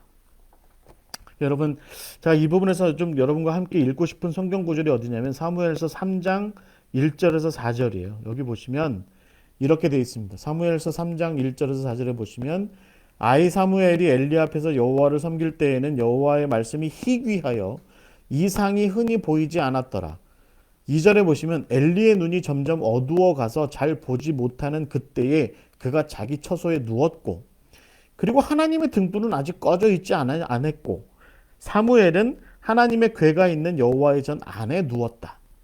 이렇게 되어 있습니다. 이게 상당히 그러니까 엘리의 모습과 사무엘의 모습이 비교되는 그런 모습이고 엘리에게서 우리가 특별하게 봐야 되는 모습이 뭐냐면 그의 눈이 점점 어두워져 갔다는 거죠. 성경에 여러분 맹인이라는 것은요. 하나님의 뜻을 보지 못하는 모습이에요. 예수님께서 왜 맹인들을 고칩니까? 하나님의 뜻을 보라고 고치는 거거든요. 그리고 두 눈 뜨고도 보지 못하는 사람들한테는 너네보다 저 맹인이 훨씬 낫다. 이렇게 말씀하셨던 그런 모습들을 생각하시죠. 그러니까 지금 엘리의 눈이 점점 어두워져 갔다는 건 뭐냐면 하나님의 말씀이 희귀하게 된 이유가 바로 엘리와 같은 종류의 사람들에게 있었다라고 얘기하는 것이고 그때 하나님이 사무엘에게 말씀하셨다. 이제 이렇게 얘기하는 거죠. 중요한 것은 결국 사무엘은 이후에 어떤 엘리의 아들들 홈리와 비느하스에 의해서 주도되었던 어떤 성전에 대한 주도권, 어떤 성막에 대한 주도권, 그리고 정치 군사적인 주도권은 사무엘에게는 없었어요. 그런데 그런 와중에 사무엘은 이 제사장도 아니고 아무것도 아닌 어린 아이로부터 성장한 이 사무엘을 통해서 결국은 그 사무엘을 부르셔서 군사적인 것이나 정치적인 것이 아닌 신앙과 영적인 어떤 것으로 이스라엘을 다시 회복시키시는 그런 일들을 일으킨 거죠. 여러분 사무엘이 했던 일들의 가장 대표적인 것이 뭡니까? 백성들을 미스바에 모으잖아요. 그래서 거기에서 회개시키고 거기서 기도시키고 거기서 하나님을 예배하는 일들을 시키는 그런 일들을 일으켰던 것이 바로 사무엘이죠. 자 이제 얘기의 흐름은 어디로 흘러가냐면 그런데 이 사무엘의 시대가 다 끝나갈 즈음에 결국은 사무엘의 자식들도 똑똑지 못해서 결국은 이 사무엘이라고 하는 사사의 시대도 어둡게 끝나가고 있을 때 그때 걱정이 한가득이었던 이스라엘 백성들이 드디어 이제 뭘 얘기하냐면 왕을 요구합니다. 왕. 우리에게 좀 왕을 주십시오. 사무엘이 처음 이 얘기를 듣고 나서 기분이 나빴던 모양이에요. 그때 하나님께서 사무엘에게 이렇게 말씀하십니다. 백성이 내게 한 말을 다 들으라. 이는 그들이 너를 버리는 것이 아니다. 사무엘한테 삐지지 마라. 삐지지 마라. 이렇게 말씀하신 거죠. 백성들은 나를 버려서 나를 자기들의 왕이 되지 못하게 하려 함이다. 이렇게 말씀하는 거죠. 하나님께서. 그러면서 아마 이 하나님께서 뭐라고 말씀하시냐면 이 사사라고 하는 시대가 끝나가니 사사라고 하는 시대가 이제 점으로 너희들의 인간의 세계와 역사에서 사사라는 시대가 끝나가니 이제 왕이라고 하는 제도가 새롭게 생겨야 될 거야. 그렇게 되면 아마 백성들은 나 대신 그들의 왕을 더 좋아하고 섬기게 될 텐데 그러나 아마 그것을 말리진 못할 거다. 이렇게 말씀하시면서 사무엘에게 왕이라고 하는 제도가 어떤지에 대해서 백성들에게 가르쳐 주어라 라고 말씀하세요. 그것이 사무엘상 8장 11절에서 18절에 나오는 이야기입니다. 네. 그 제가 다 읽지는 않겠고요. 굉장히 길어서 다스릴 왕의 제도가 이렇다. 너희들의 자녀들을 데려다가 시녀를 삼고 종을 삼고 너희들의 남자들을 데려다가 군인을 삼고 세금을 걷어가다가 자기 신하들을 먹이고 11조도 왕이 거둘 거고 이런 얘기를 이제 하죠. 그리고 나서 마지막에 뭐라고 얘기하냐면 너희가 그의 종이 될 거다. 그날에 너희는 너희가 택한 왕으로 말미암아 부르짖되 그날에 여호와께서 너희에게 응답하지 아니할 것이다. 라고 이렇게 말씀하십니다. 이게 사무엘상 8장 11절에서 18절에 나오는 이야기입니다. 그런데 이스라엘 백성들은 줄기차게 왕을 요구하고 결국은 하나님께서는 사무엘에게 왕을 세워줘라 라고 얘기하고 우리가 알고 있는 사울이 왕이 됩니다. 사울이 이스라엘의 왕이 됩니다. 전체 지파가 아마 이 사울을 다 따랐던 것 같지는 않고요. 그러나 나중에 이제 사울이 암몬과 블레셋과 아말렉과 싸움에서 크게 승리하게 되었을 때 전체 지파가 이제 사울을 좀 두려워하면서 사울 휘하에 모이기는 하죠. 그러나 사울은 하나님 앞에서 사무엘 앞에서 크게 잘못하게 됩니다. 그러니까 이게 사울이라고 하는 왕이 등장하고 나서 사무엘이라고 하는 굉장히 어떤 하나님의 사람의 견제 도구가 견제하는 측면들이 여전히 굉장히 이렇게 살아나게 되는 거죠. 그러니까 하나님께서는 사무엘이 더 이상 사사가 아니라 하나님의 말씀을 대언하는 예언자 선지자로서 왕 앞에 서기를 바라셨고 왕의 실정에 대해서 특별히 하나님 앞에서의 실정에 대해서 질책하는 역할을 사무엘에게 맡기게 되죠. 그래서 여러분 잘 아는 것처럼 사무엘이 사울한테 뭐라고 얘기합니까? 이렇게 얘기합니다. 왕이 사울 당신이 스스로 작게 여길 그때에는 이스라엘 지파의 머리가 되지 아니하셨습니까? 스스로 당신이 좀 낮추면 그러면 당신이 이스라엘의 왕이 되었는데 그런데 당신은 지금 당신 스스로를 높이려고 하니까 하나님께서 당신을 치시는 겁니다. 라고 얘기를 하면서 유명한 얘기하죠. 순종이 제사보다 낫고 듣는 것이 수양의 기름보다 낫다. 라고 이렇게 이야기하게 되죠. 그리고 나서 하나님의 영이 그 사울에게서 떠나고 우리가 아는 것처럼 다윗이 왕이 됩니다. 여러분, 다윗의 얘기는 제가 우리가 너무 잘 아는 얘기니까 다윗의 얘기를 제가 얘기 하나하나를 이렇게 말씀드리기보다는 좀 다윗에게 좀 특징적인 포인트들이 있어요. 그게 뭐냐면 다윗의 얘기에서 우리가 좀 보는 사무엘 하서에서 전반적으로 나와 있는 다윗의 얘기가 뭐냐면 다윗이 기름 부음을 받아요. 그리고 나서 사울처럼 전승을 올립니다. 그러니까 우리가 알고 있는 것처럼 골리앗을 때려잡죠. 그런데 그리고 나서 사울의 미움을 받습니다. 그래가지고 꽤나 수년 동안 아주 오랫동안 숨어 다니고 도망치고 다니고 말하자면 방랑객처럼 망명을 하기도 하고 하는 그런 어려운 시간을 보내게 되죠. 그러다가 사울을 죽일 수 있는 기회를 얻기도 합니다. 그런데 그럴 때마다 다윗은 사울이 하나님의 기름 부음 받은 종이라는 이유로 그런 기회를 애써서 성취하려고 하지 않습니다. 그래서 사울을 살려두죠. 그리고 나서 사울이 마지막에 아들들과 더불어서 길보아 산에서 그러니까 벳산 옆에 벳산 아래쪽에 있는 길보아 산에서 블레셋과 전투하면서 거기서 전사하게 되자 그래서 이제 자연스럽게 사울의 가문이 무너지게 되자 자연스럽게 그제서야 왕으로 등극하게 됩니다. 이게 이제 자연스러운 절차를 밟아가게 되는 거죠. 여러분 흥미로운 얘기죠. 왜냐하면 사울은 기름 부음 받자마자 전승을 올리고 이스라엘의 왕으로 추대가 돼요. 백성들 사이에서. 그런데 이후에 다윗은 당장의 왕이 되지 않습니다. 나름대로의 말하자면 인고의 세월을 절치부심하는 세월들을 보내게 되죠. 그래서 왕이 된다라고 하는 것이 한 나라의 지도자가 된다라고 하는 것이 얼마나 어려운 일이고 얼마나 힘든 일이고 얼마나 좀 훈련과 좀 자기 훈련 이런 것들이 좀 필요한지 그런 세월들을 필요로 하는 것인지를 충분히 경험하고 나서 그리고 나서 왕이 됩니다. 그래서 이제 성경 전반적으로 볼 때 하나님께서 다윗에 대해서 늘 말씀하시죠. 내가 사랑하는 종 다윗이다. 내가 사랑하는 종 다윗이다. 이렇게 자꾸 말씀하시죠. 근데 여러분 흥미로운 것은 다윗이 그렇게 왕이 된 다음에 다윗의 치세 기간들을 가만히 보면 결국에는 다윗도 한 인간으로서 왕이 된 차에 결국에는 어떤 왕으로서 누릴 것을 다 누리고자 하는 왕으로서 뭔가 성취할 것을 다 성취하고자 하는 그런 욕망을 드러냅니다. 드러내요. 그 여러분 대표적인 사건이 밧세바 얘기잖아요.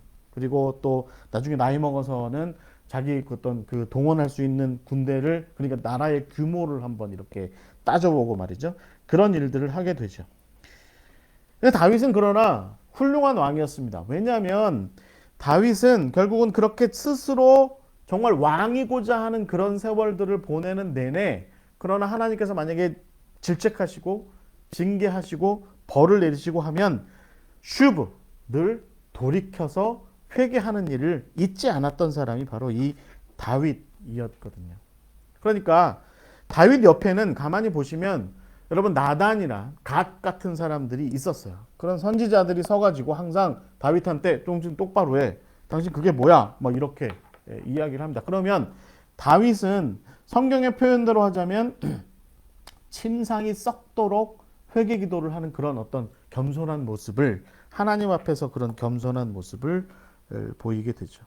그래서 여러분, 제가 이제 다음 시간에 우리가 이제 이스라엘의 이 왕들의 이야기와 예언자들의 이야기를 다음 주에 우리가 다루게 될 텐데, 거기서 우리가 좀 주의 깊게 살펴봐야 될 왕이라고 하는 것에 대한 표현이 있어요.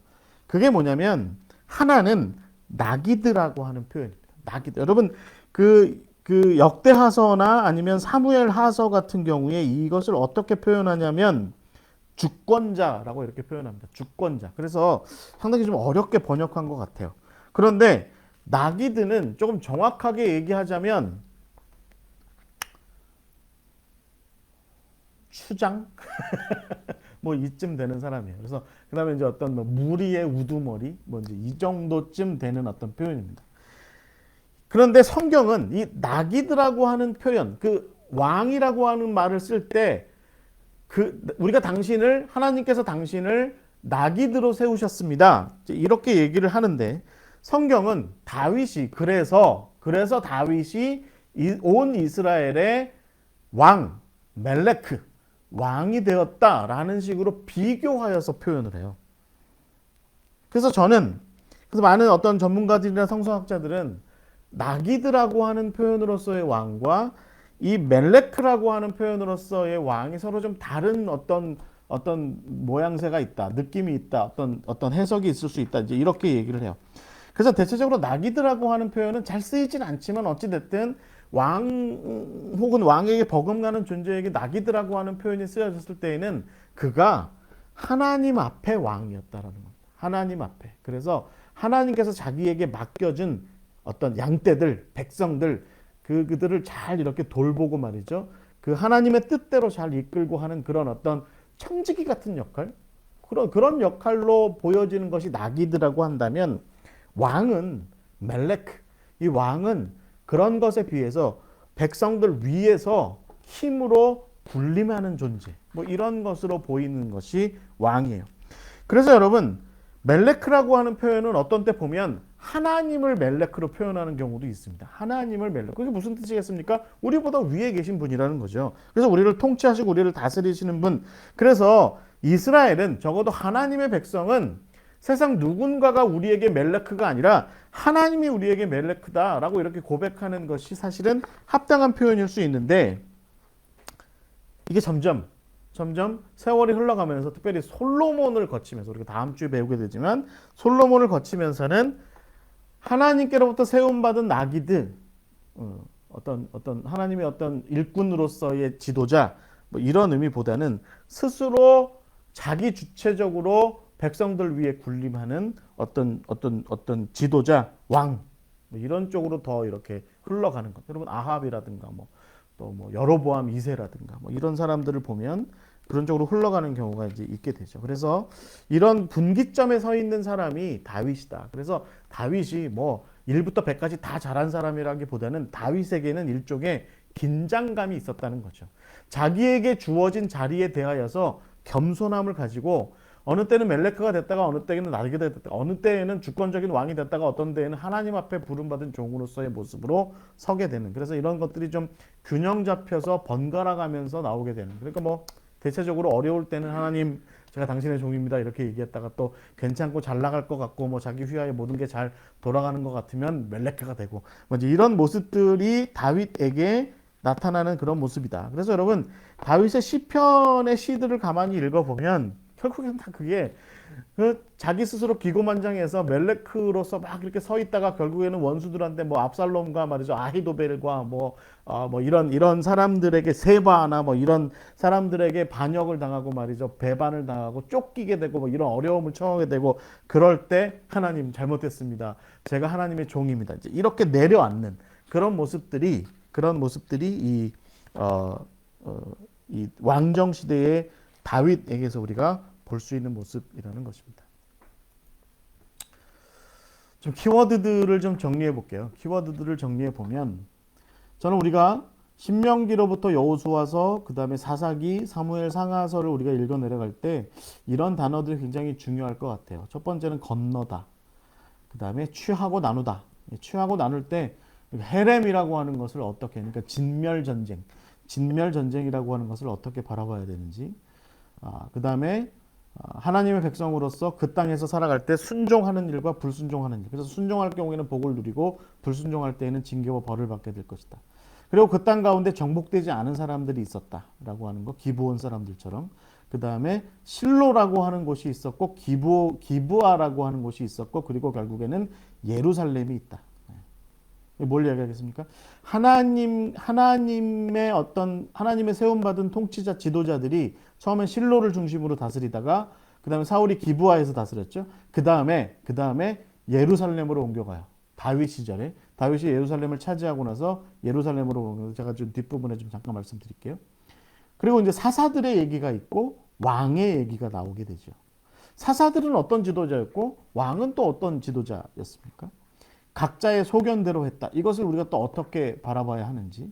기름 부음 받은 자가 있었다. 그 다음에 제가 마지막으로 말씀드린 지도자, 그러니까 나기드, 그 다음에 왕, 멜레크, 뭐 이런 것들이 나타난다. 여러분, 제가 좀 앞에 모세 오경을 다룰 때보다 약간 좀 비교되는 단어들을 여기서 좀 많이 썼죠. 키워드들에서. 왜 그랬겠습니까?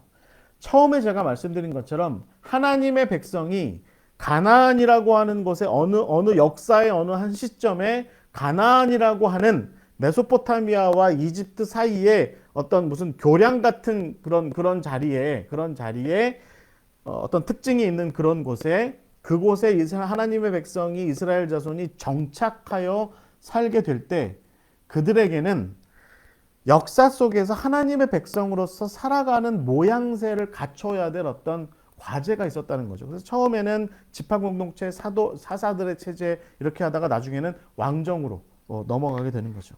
제가 뭐 사사들의 체제가 문제가 있어서 왕정이 됐다, 아니면 왕정의 체제가 문제가 있으니 다시 지파 공동체나 사사의 체제로 돌아가야 된다, 뭐 이것을 말씀을 드리는 것이 아니라, 이것은 결국에는 하나님의 백성들이 가나안 땅에 정착하여서 살아가는 와중에 그들이 하나님의 율법과 하나님의 말씀과 하나님의 계명과 하나님의 뜻을 따라서 그 땅 가운데서 살아가고자 할 때 선택하게 되는 어떤 방법론들이었다는 거예요. 그리고 그 방법론들에 대해서 하나님께서는 늘 하시는 말씀이 뭐냐면, 그것 때문에 너네들에게 문제가 발생하게 될 거야. 너네들이 그 기브온 사람들을 남겨도 그거 문제가 될 거야. 사사, 그거 문제가 있을 수 있어. 왕, 문제가 있을 수 있어. 이런 얘기들을 계속해서 성경은 이야기한다는 거죠. 하나님의 말씀, 하나님의 뜻을 대언하는 예언자들을, 특별히 예언자들을 통해서 그런 것들을 계속해서 강조한다는 겁니다. 그러면 여러분, 한번 우리가 생각해 볼 필요가 없어요. 그러면 하나님의 백성으로서 하나님의 사람들이 왕정제도는 다 반대하고 타파해야 되는 건가요? 다 그냥 옛날에 지파 공동체 체제로 가야 되는 거예요? 아니면 어느 땅에 정착하지 말고 그냥 예를 들면 저 광야에서 계속 유리하고 살아야 되나요? 방랑하고 살아야 되는 건가요? 한 가지 명확한 건 뭐냐면, 하나님께서는 우리로 하여금 당신이 부르셔서 세우셔서 보내시는 그 땅에 정착해서 그 땅에서 살아가기를 바라세요. 그 땅에서 살아가게 될 때 우리는 그 땅에서 살아가는 방편을 취할 수밖에 없고, 우리가 선택하는 어떤 방편, 그러니까 신앙적인 어떤 기준에 의해서, 또 어떤 하나님의 어떤 구원의 경륜과 지혜의 근거에서, 또 제사장의 사명과 거룩한 백성으로서의 어떤 사명의 근거에서 어떤 방편을 선택하게 되는데, 선택하게 되는 그 방편마다 결국에는 역사가 흘러가고 시간이 흘러가게 되면 결과적으로는 허점과 문제에 직면하게 될 것이고, 그렇게 되면 우리는 새로운 뭔가를 다시 추구해야 된다는 것이죠. 뭘 얘기하고자 하는 걸까요? 제가 보기에는 하나님의 백성은 꾸준히 고민하는 사람들이라는 겁니다.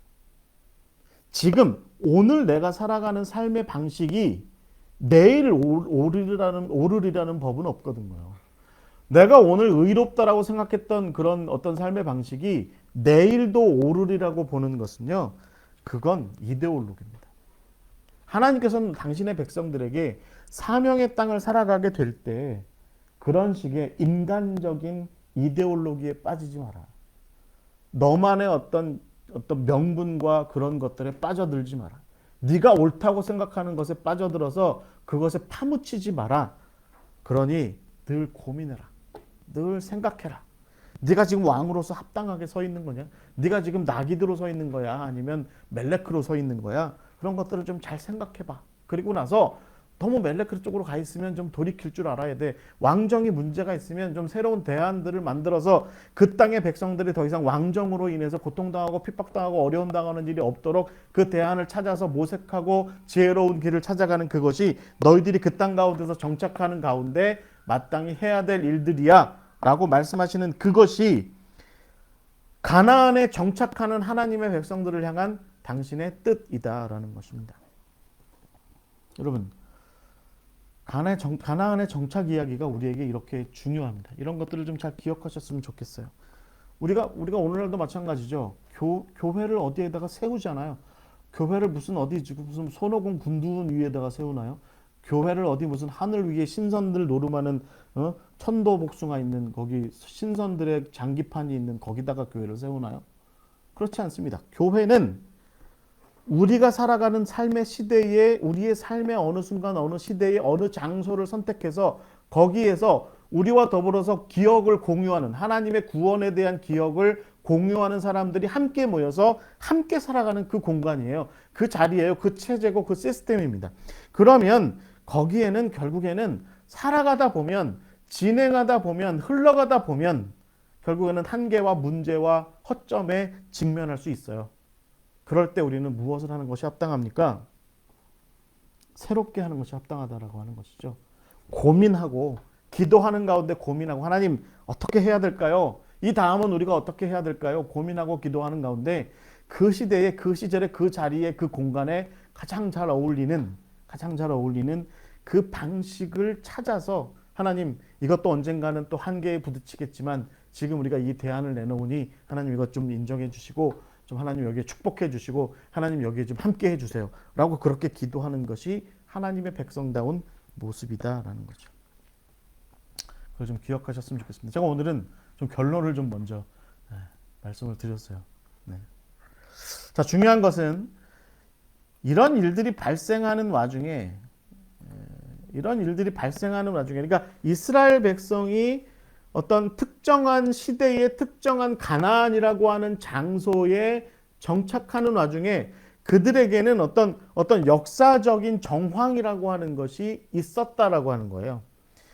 우리가 지금 이 가나안의 이스라엘 백성들이 정착해서 땅을 얻고 획득하고 차지하고 그리고 지파들끼리 나누고 그리고 결국에는 사사시대를 거쳐서 왕정시대로 흘러가는 와중에 그 와중에 이 주변에 어떤 일들이 일어나냐면 첫 번째는 청동기 시대가 몰락하고 철기 시대가 일어나는 그런 시대로 흘러가게 됩니다.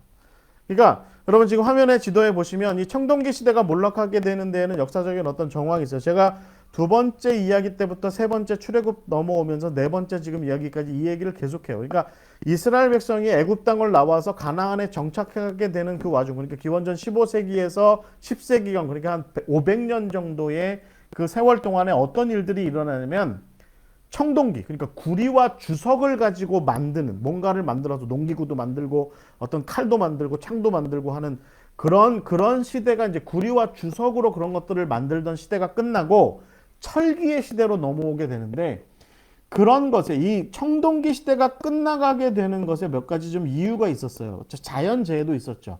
뭐 여러분 요셉 시대로부터 이어져 내려온 아주 오랜 기간, 거의 1000년 가까이를 이어져 온 이 근동 지역에 어떤 기근이 있었습니다.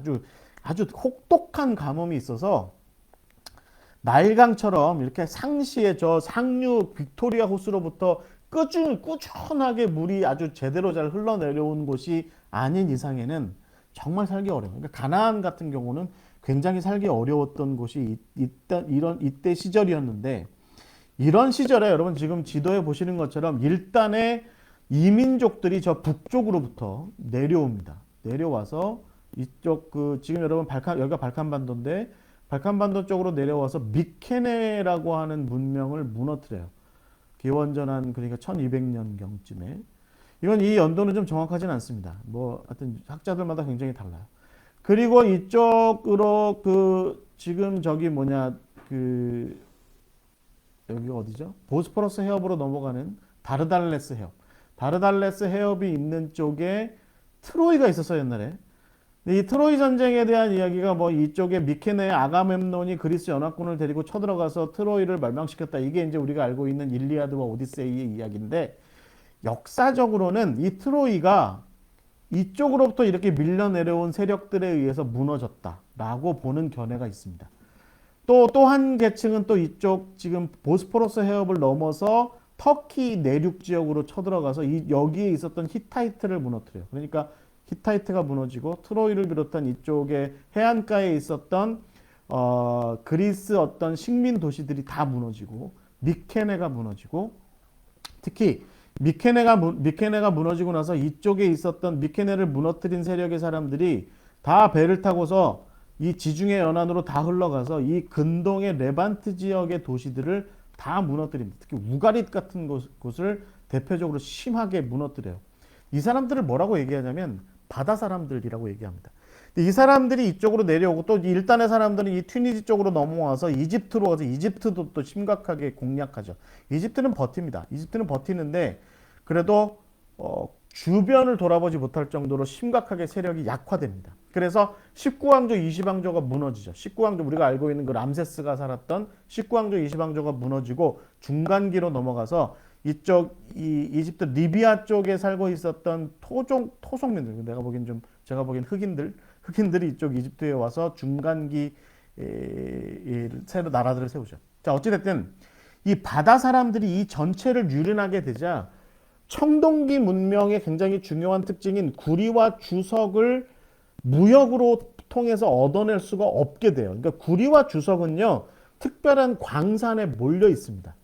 특정 지역의 광산에. 그러니까 광산에서 누군가 그걸 캐가지고 정제를 한 다음에 이렇게 무슨 어떤 궤로 만들어가지고 그거를 배에다 실어서 아니면 낙타에다 실어가지고 대상들을 통해서 무역 경로를 통해서 무역을 해야 그 구리나 동이 없는 나라들은 그 구리나 동을 얻어서 무기도 만들고 뭣도 만들고 이런 일들이 일어나게 되는데 그 무역 경로가 다 차단돼요. 이 바다 사람들 때문에.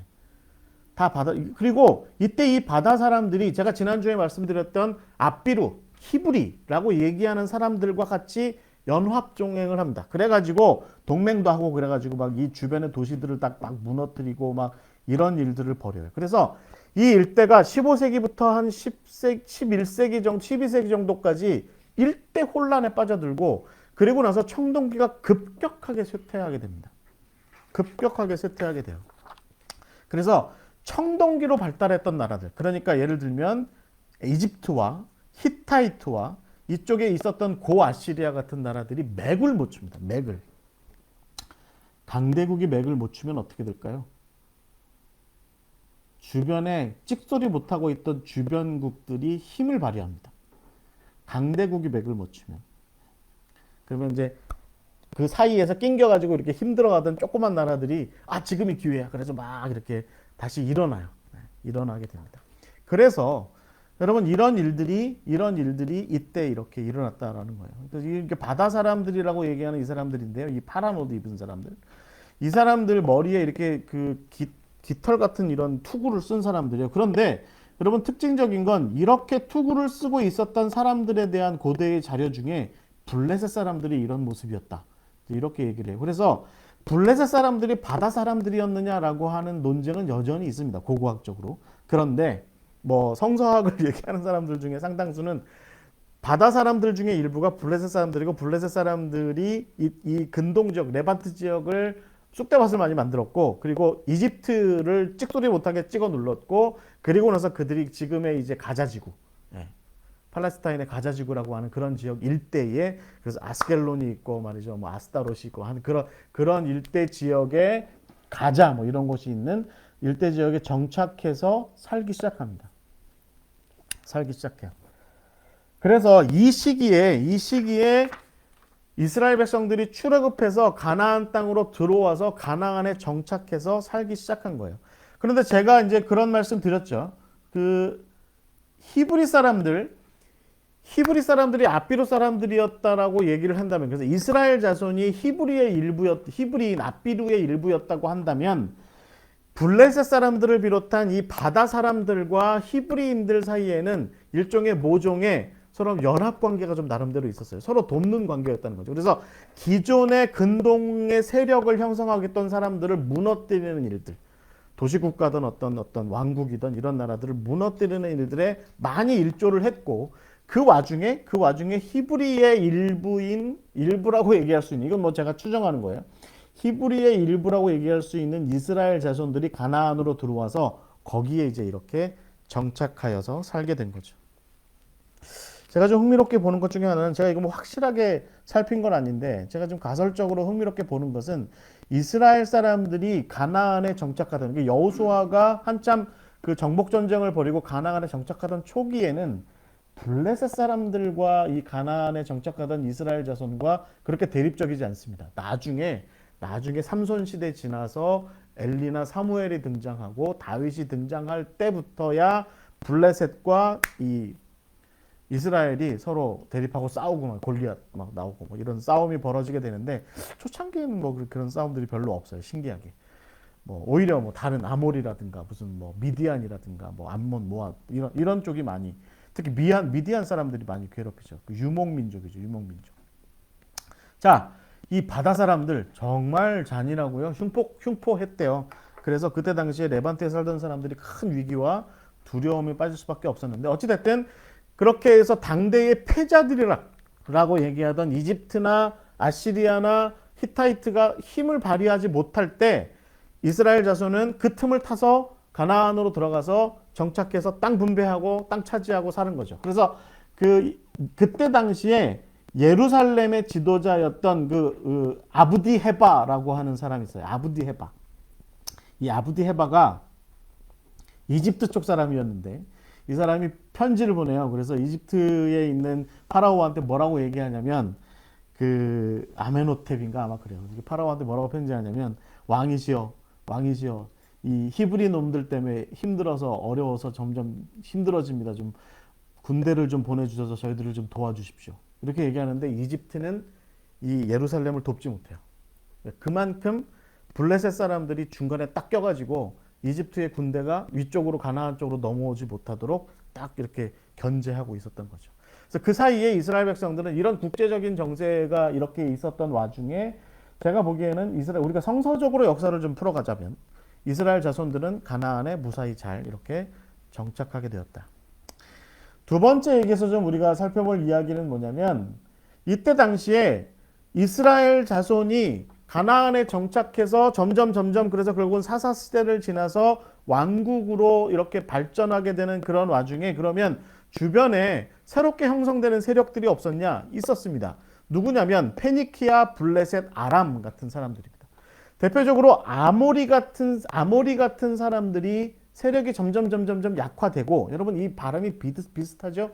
아모리, 아람 비슷하죠? 아모리 사람이 아람 사람이냐라고는 말할 수는 없어요. 하지만 아모리의 일족 중에 아마 아람이 일어났을 것이다라고 얘기를 하는데, 아람 사람들이 이때부터 일어나기 시작했고, 이들이 시리아 일대를, 지금 우리가 성경에 나오는 하란 일대를 주로 차지하기 시작하고, 나중에 아람 수리아 왕국을 만들게 되죠.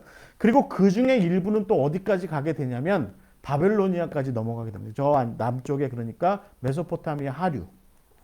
그때 이들과 같이 갔던 사람들이, 기원전 10세기경에 이들과 같이 메소포타미아 쪽으로 내려갔던 사람들이 누구냐면 갈대아 사람들입니다. 그러니까 어떤 사람들은 아람 사람들 중에 일부가 갈대아 사람들이라고 얘기하기도 하고, 어떤 사람들은 아람 사람들과 갈대아 사람들이 서로 다른 사람들이라고도 얘기하는데, 언어는 비슷했답니다. 셈족 중에 언어는 비슷했고, 어찌됐든 이 사람들이 메소포타미아 쪽으로 진출하기 시작했고, 그 다음에 또 하나는 이제 블레셋이죠. 블레셋은 바다 사람들의 일족이었는데, 그래서 이 가나안 남쪽에 주로 이렇게 해안가 중심으로 살게 되는데, 나중에 점점 처음에는 굉장히 강성했는데 문명화를 이루지는 못해요. 문명화는 이루지 못하고 점점 세력이 쇠퇴하게 되는데, 어찌됐든 다윗 시절과 솔로몬 시절에 이르기까지도 계속해서 굉장히 강성한 어떤 전투력을 과시하는 그런 세력이 되죠. 그 다음에 중요한 게 페니키아입니다. 성경에 베니게라고 하는 사람들이 등장하죠. 근데 여러분 이 베니게라는 사람들이 아주 재밌어요. 왜냐하면 지금 제가 이 그림을 따왔는데 이게 베니게 사람들입니다. 베니게 사람들에게 유명한 게 뭐냐면 자주빛 천, 조개에서 따낸 어떤 염료를 가지고서 이 자주천을 만드는 일을, 보라색 천을 만드는 일, 혹은 자주색 천을 만드는 일을 주업으로 삼았고, 그 다음에 아주 작은 세공품 같은 것들을 만드는 일을 잘했대요. 그래서 이런 것들을 만들어서 이 사람들이 주로 뭘 했냐면 장사를 하기 시작한 거예요. 그래서 뭐 다른 사람들 물건도 떼다가 팔기도 하고 자기들 것도 제조해서 팔기도 하는 이 장사에 능숙한 사람들이 이 페니키아 일대, 그러니까 성경에 보면 두로와 시돈 지역에 정착해서 살기 시작했는데, 특징적인 거는 이 바다 사람들이라는 사람들 있잖아요. 아까 제가 말씀드린 굉장히 흉포했던 이 사람들이 이 베니게 사람들을 건드리지 않습니다. 그래서 저 위에 우가릿이라든가 히타이트의 영향권에 있었던 도시들은 다 파괴시키는데, 베니게 사람들이 정착해서 살기 시작한 비블로스라든가 두로나 시돈이나 이런 도시들은요 건드리지 않습니다. 왜 그랬을까요? 제가 보기에는 장사하는 사람들 건드리지 않은 거예요. 무역이 나름대로 잘 번창해야 자기들도 살기 좋겠다 싶어서 오히려 장사하는 사람들한테 가서 무슨 뭐 돈을 좀 요구는 했을지언정 뭐 정복하거나 막 그들을 막 무너뜨리고 파괴시키고 쫓아내고 노예 삼고 이런 일은 하지 않았던 겁니다. 자, 어찌됐든 페니키아 사람들은 특징적인 게 장사에 능숙했던 사람들이에요. 그래서 장사를 하다 보니까 뭘 발전시켰냐면 문자를 발전시킵니다. 그래서 페니키아 문자라는 게 등장하게 됐고, 페니키아 문자로부터 영향을 받아서 만들어진 문자가 뭐냐면 아람어라든가 히브리어라든가 이런 언어들입니다. 이 문자가 무슨 특징을 갖고 있냐면 알파벳으로 되어 있는 문자예요. 알파벳. 지금 우리가 쓰는 영어의 그런 거랑 비슷한 거죠. 이 전까지는 어땠어요? 수메르 사람들이나 아카드 사람들의 문자가 쓰였죠. 쐐기 문자. 쓰기 어렵고 표현하기 어려운 쐐기 문자. 근데 알파벳은 상대적으로 쓰기 좋고 편하고 배우기가 편했던 언어가 등장하기 시작한 거죠. 자, 제가 이런 말씀을 왜 드리기 시작했냐면 페니키아나 블레셋이나 아람, 그러니까 이쪽에 모압이나 암몬이나 에돔을 빼고 이스라엘이 나라로, 다윗을 중심으로 해서 나라로 발전하게 되는 와중에 블레셋이 있었고 페니키아가 있고 아람이 있었는데, 이 세력들이 주변에 신흥 강국으로 이제 등장하기 시작하는데 페니키아 사람들은 장사하느라고 바빴어요. 그래서 여러분 다윗과도 백향목을 거래는 할지언정 무슨 뭐 서로 전쟁하거나 그러지 않죠. 히람하고 더불어서 전쟁하지 않잖아요. 그렇죠? 블레셋하고는 전쟁합니다. 근데 아람하고도 아직은 이때까지만 해도 전쟁하지 않아요. 왜냐하면 아람 사람들은 대체적으로 이 가나안에 관심이 있었던 것이 아니라 저쪽 메소포타미아 쪽에 관심이 있었던 거예요. 제가 이런 말씀을 드리는 이유가 뭐냐면 결국은 이스라엘이 사사 시대를 넘어가서 사사기 21장 25절에 그들이 왕이 없었으므로 나라가 그 꼴이었다 라고 하는 그 표현으로부터 왕정으로 넘어가는데, 왕정으로 안정적으로 넘어가서 자기들끼리 좀 내부는 있었지언정 우리가 알고 있는 그 위대한 왕 다윗과 솔로몬의 시대가 등장하게 되는 이유가 바로 이런 주변 정세가 이랬기 때문에 그렇다라고 하는 것을 이해하셨으면 좋겠습니다. 자, 그래서 제가 이제 한번 앞에서 그런 말씀을 드렸지만 이 시대에 그렇게 해서 결국에는 이스라엘이 어떻게 발전하게 된다고요? 역사적으로 볼 때 그냥 부족 연맹, 부족들이 느슨하게 뭐 시므온 지파 무슨 지파끼리 느슨하게 그냥 서로 연맹체로 있던 것에서 강력한 왕권을 가진 왕이 등장해서 중앙 집권 체제로 나라가 바뀌기 시작했다라고 하는 겁니다. 여러분 여기서 중요한 포인트가 뭐냐면 centralization, 그러니까 중앙 집권적인 어떤 왕정 체제가 이제 이렇게 시작이 됐다라는 거예요. 그 전까지는요 지파들끼리 나눠 있었어요. 지파들끼리 각자의 독립적인 어떤 체제와 독립성을 충분히 가지고 있었어요. 그런데 다윗이 특별히 예루살렘을 자기의 도읍으로 삼고 자기의 성으로 삼은 이래로 다윗은 점점 나라를 예루살렘 중심의 나라로 자꾸 바꿔나가고 지파들의 세력은 점점 약화시키기 시작합니다. 그 대표적인 사건이 뭘까요? 우리는 다윗이 하나님의 법궤를 예루살렘으로 가지고 올라오는 일에 관련하여서 정말 그것이 멋진 일이었다라고 그렇게 이야기를 하지만 좀 생각해 볼 문제가 좀 많은 일이 그때 일어난 거죠. 그러니까 다윗은 자기가 도읍지로 삼은 거기에다가 예루살렘에다가 하나님의 법궤를 옮겨 놓은 거예요. 그러면 법궤가 옮겨지면 어떤 일이 일어나나요? 제사장들도 굴러 와야 되고 레위인들도 굴러 와야 돼요.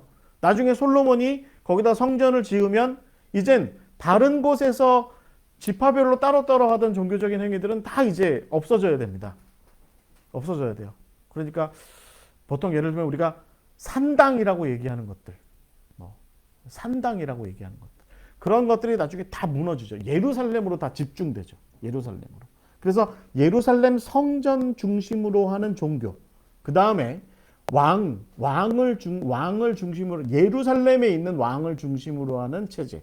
그 다음에 선지자들조차도 예언자들조차도 나비라고 부르는 왕궁에서 기거하면서 왕을 위해서 예언하는 예언자들.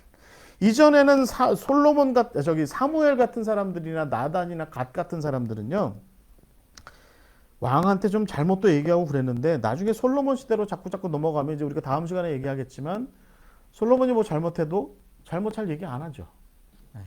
그래서 예언자들이 왕궁을 중심으로 왕이 주는 녹을 먹고 살기 시작하는 그런 일들이 발생하게 되는 것. 이것이 바로 예루살렘을 중심으로 한 센트럴라이제이션이 발생하게 되는 그런 특징이다.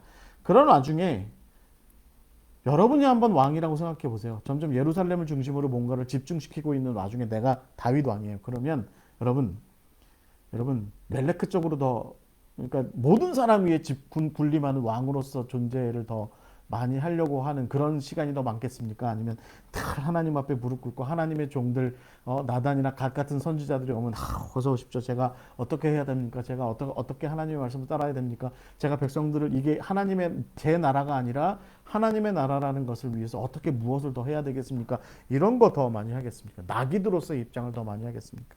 점점 예루살렘을 중심으로 한 왕권 체제가 세워지게 되면서는 점점 멜레크로 발전하게 되는 거죠. 멜레크로 발전하게 되는 겁니다. 자, 그래서 이제 우리가 마지막으로 제가 이제 여러분에게 마지막으로 보여드리고 싶은 것이 뭐냐면 예루살렘이에요. 예루살렘. 이것은 이제 솔로몬 시대쯤 됐을 때의 예루살렘에 대한 상상도입니다. 예루살렘이 뭐 그렇게 크지 않았습니다. 다윗 시대는 뭐 한 요만했습니다. 지금 여러분 제가 지금 찍어내는 쪽에서 요만했고, 요게 이제 다윗이 예루살렘을 점령할 때 기혼샘의 물 수로를 따라서 올라갔다라고 하는 기혼샘의 양수타워, 양수댐. 나중에 이제 히스기야가 이걸 묻어버리죠. 이걸 묻어버리고, 그리고 지금도 유명한 히스기야 터널을 지금 만들게 되는데, 어찌됐든 다윗 시대는 요만했고요. 나중에 솔로몬이 이만큼을 더 넓혀요. 여기가 이제 이 성전이 있는 자리가 오르난의 타작마당이죠. 오르난의 타작마당. 자, 그래서 어찌됐든 예루살렘이 이렇게 세워지게 되는데 점점 예루살렘이 커지죠. 나중에 히스기야 시절 되면 더 커지게 되는데, 이 예루살렘을 중심으로 한 이스라엘이라는 나라가 점점 발전하게 된다. 그래서 우리가 이제 예루살렘 시온, 나중에 포로된 백성들은 우리가 예루살렘 시온으로 돌아가자. 우리도 지금도 하나님의 백성으로서 당신의 나라를, 하나님의 나라를 예수님 오심과 더불어서 이루어질 하나님의 나라를 소망하게 될 때 우리가 어떤 환상을 보게 돼요? 새 예루살렘이 세워지는 것을 소망하게 되는 거죠. 그래서 이 예루살렘이라고 하는 곳이 본격적으로 역사에 등장하게 되는데, 예루살렘이라고 하는 것이 그러면 예루살렘을 중심으로 한 왕권 체제가, 이스라엘이라고 하는 이 나라의 체제가 그러면 하나님께서 정말 기뻐하시고 즐거워하시고 행복해 하셨던 그런 시스템이었냐? 그것이 이제 우리가 앞으로 성경을 계속 읽어 내려가면서 고민하고 생각해 봐야 될 과제인 것입니다. 자, 오늘 우리가 성경 공부를 이제 진행하면서 제가 좀 정리를 하겠는데요. 하나님의 백성이 세상 가운데 정착하여서 그들의 어떤 지혜를 가지고 체제를 세워가는 일에 관련된 것입니다. 어떤 체제가 옳다라고 하는 것을 이야기하는 것이 아니라 그 체제는 결국은 늘 반성적이고 비판적이어야 한다. 하나님의 백성이 세우는, 이 땅 가운데 세우는 체제는 반성적으로 비판적으로 늘 보여줘야 한다. 그래서 여러분 중세로부터 내려오는 굉장히 교회에 관련된 굉장히 중요한 격언이 있죠. 교회는 끊임없이 개혁되어야 한다라고 하는 그 주제가 사실은 어떻게 보면 제가 보기에는 이 하나님의 백성이 가나안에 정착한 이래로 사사들의 체제, 부족 연맹 체제, 사사들의 체제, 그 다음에 왕권 체제 뭐 이렇게 흘러가게 되면서도 이스라엘 백성들도 결국은 이때 당시에 겪게 되었다. 그래서 비판의 여지가 늘 발생할 수밖에 없었던 것이 하나님의 백성이 그 땅 가운데 세우는 체제다라고 하는 것이고, 그래서 오늘 우리가 가족과 일터와 교회 가운데 또 사회와 나라 가운데 세워가는 하나님의 백성으로서의 체제는 어떠한가? 우리도 역시 여기 이데올로기에 빠져서 뭐 민주주의는 영원할 거다, 자본주의는 영원할 거다, 공산주의는 영원할 거다, 우리가 세운 어떤 교권적 이런 어떤 교회 시스템은 영원할 거다, 장로는 영원할 거다, 목사는 영원할 거다, 신부는 영원할 거다, 뭐 이런 식의 생각들을 갖고 있는 것은 아닌지 좀 비판적으로 바라보게 되는 포인트가 오늘 우리가 읽은 말씀에 있습니다. 마지막으로 이 말씀을 읽고 마치겠게요. 신명기 30장 19절에서 20절 말씀입니다. 내가 생명과 사망과 복과 저주를 내 앞에 두었은즉 너와 내 자손이 살기 위하여 생명을 택하고 내 하나님 여호와를 사랑하고 그의 말씀을 청종하며 또 그를 의지하라. 그는 내 백성이시요 내 장수이시니 여호와께서 내 조상 아브라함과 이삭과 야곱에게 주리라고 맹세하신 땅에 그렇게 되면 내가 거주하게 되리라. 이렇게 말씀하세요. 살기 위해서 생명을 택하라는 거예요. 끊임없이 생명을 택하라는 거예요. 생명은 한 번 택하면 끝이라는 것이 아니라 우리가 이 땅 가운데 체제를 이루어서 살아가는 한에는 우리는 끊임없이 고민하는 가운데 어떤 것이 하나님의 생명을 세상 가운데 세우고 증거하는 일에 합당한 것인지에 대한 끊임없는 사유와 끊임없는 고민과 끊임없는 기도 가운데 꾸준히 노력해야 되는 그것이 바로 하나님의 백성의 가나안 땅의 정착기입니다. 자, 다음 주에는 하나님의 백성이 어떻게 왕권과 예언자들의 어떤 예언 사이에서 대립각을 세우고 결국에는 하나님께서 당신이 세우신 그 나라를 무너뜨리시는지에 대한 그 이야기. 그래서 그 왕들의 이야기와 예언자들의 이야기 그리고 멸망에 대한 이야기를 다음 주에 나누도록 하겠습니다. 오늘 이렇게 네 번째 성경 공부, 하나님의 백성의 성경 여행 네 번째 성경 공부, 가나안 정착과 왕들의 이야기 함께 해주셔서 감사합니다. 기도하고 마치겠습니다. 하나님, 오늘도 우리에게 귀한 시간을 허락하여 주셨습니다. 주님께서는 우리에게 사명으로 너희들이 그 땅에 서라 라고 그렇게 말씀하시지요. 예수님께서도 우리에게 성령을 받으면 너희들 각자 사명으로 받은 그 땅 끝에 서라 라고 말씀하시지요. 그곳이 그 사명과 약속의 그 땅에 우리가 섰을 때에 마땅히 우리가 해야 될 일들을 알게 하시고 지혜롭게 하시고 신실하게 하시고 주님 뜻에 합당하게 그 일들을 이루어갈 수 있도록 우리와 동행하여 주시옵소서. 우리가 생명을 이루는 일들에 열심히 있게 하시고 생명을 죽이는 일에는 주님 멀리 할 수 있는 그 마음을 우리에게 허락하여 주시옵소서. 우리가 세운 체제와 우리가 세운 그 땅의 모든 것들에 대하여 집착하지 않게 하시고 주님 나라 오시는 날까지 우리가 끊임없이 고민하며 기도하는 가운데 늘 우리가 정착하는 그 땅에서의 우리가 세워가야 될 모든 것들은 늘 갱신되어야 한다라고 하는 것을 우리가 늘 기억하고 우리 삶의 자리에서 세워나가는 우리의 기업과 우리의 가족과 우리의 교회와 우리의 사역에 관하여서 늘 다윗처럼 겸손한 심령들 될 수 있도록 주여 인도하여 주시옵소서. 오늘 말씀 가운데 함께 하심을 감사드리며 예수 그리스도의 이름으로 기도하옵나이다.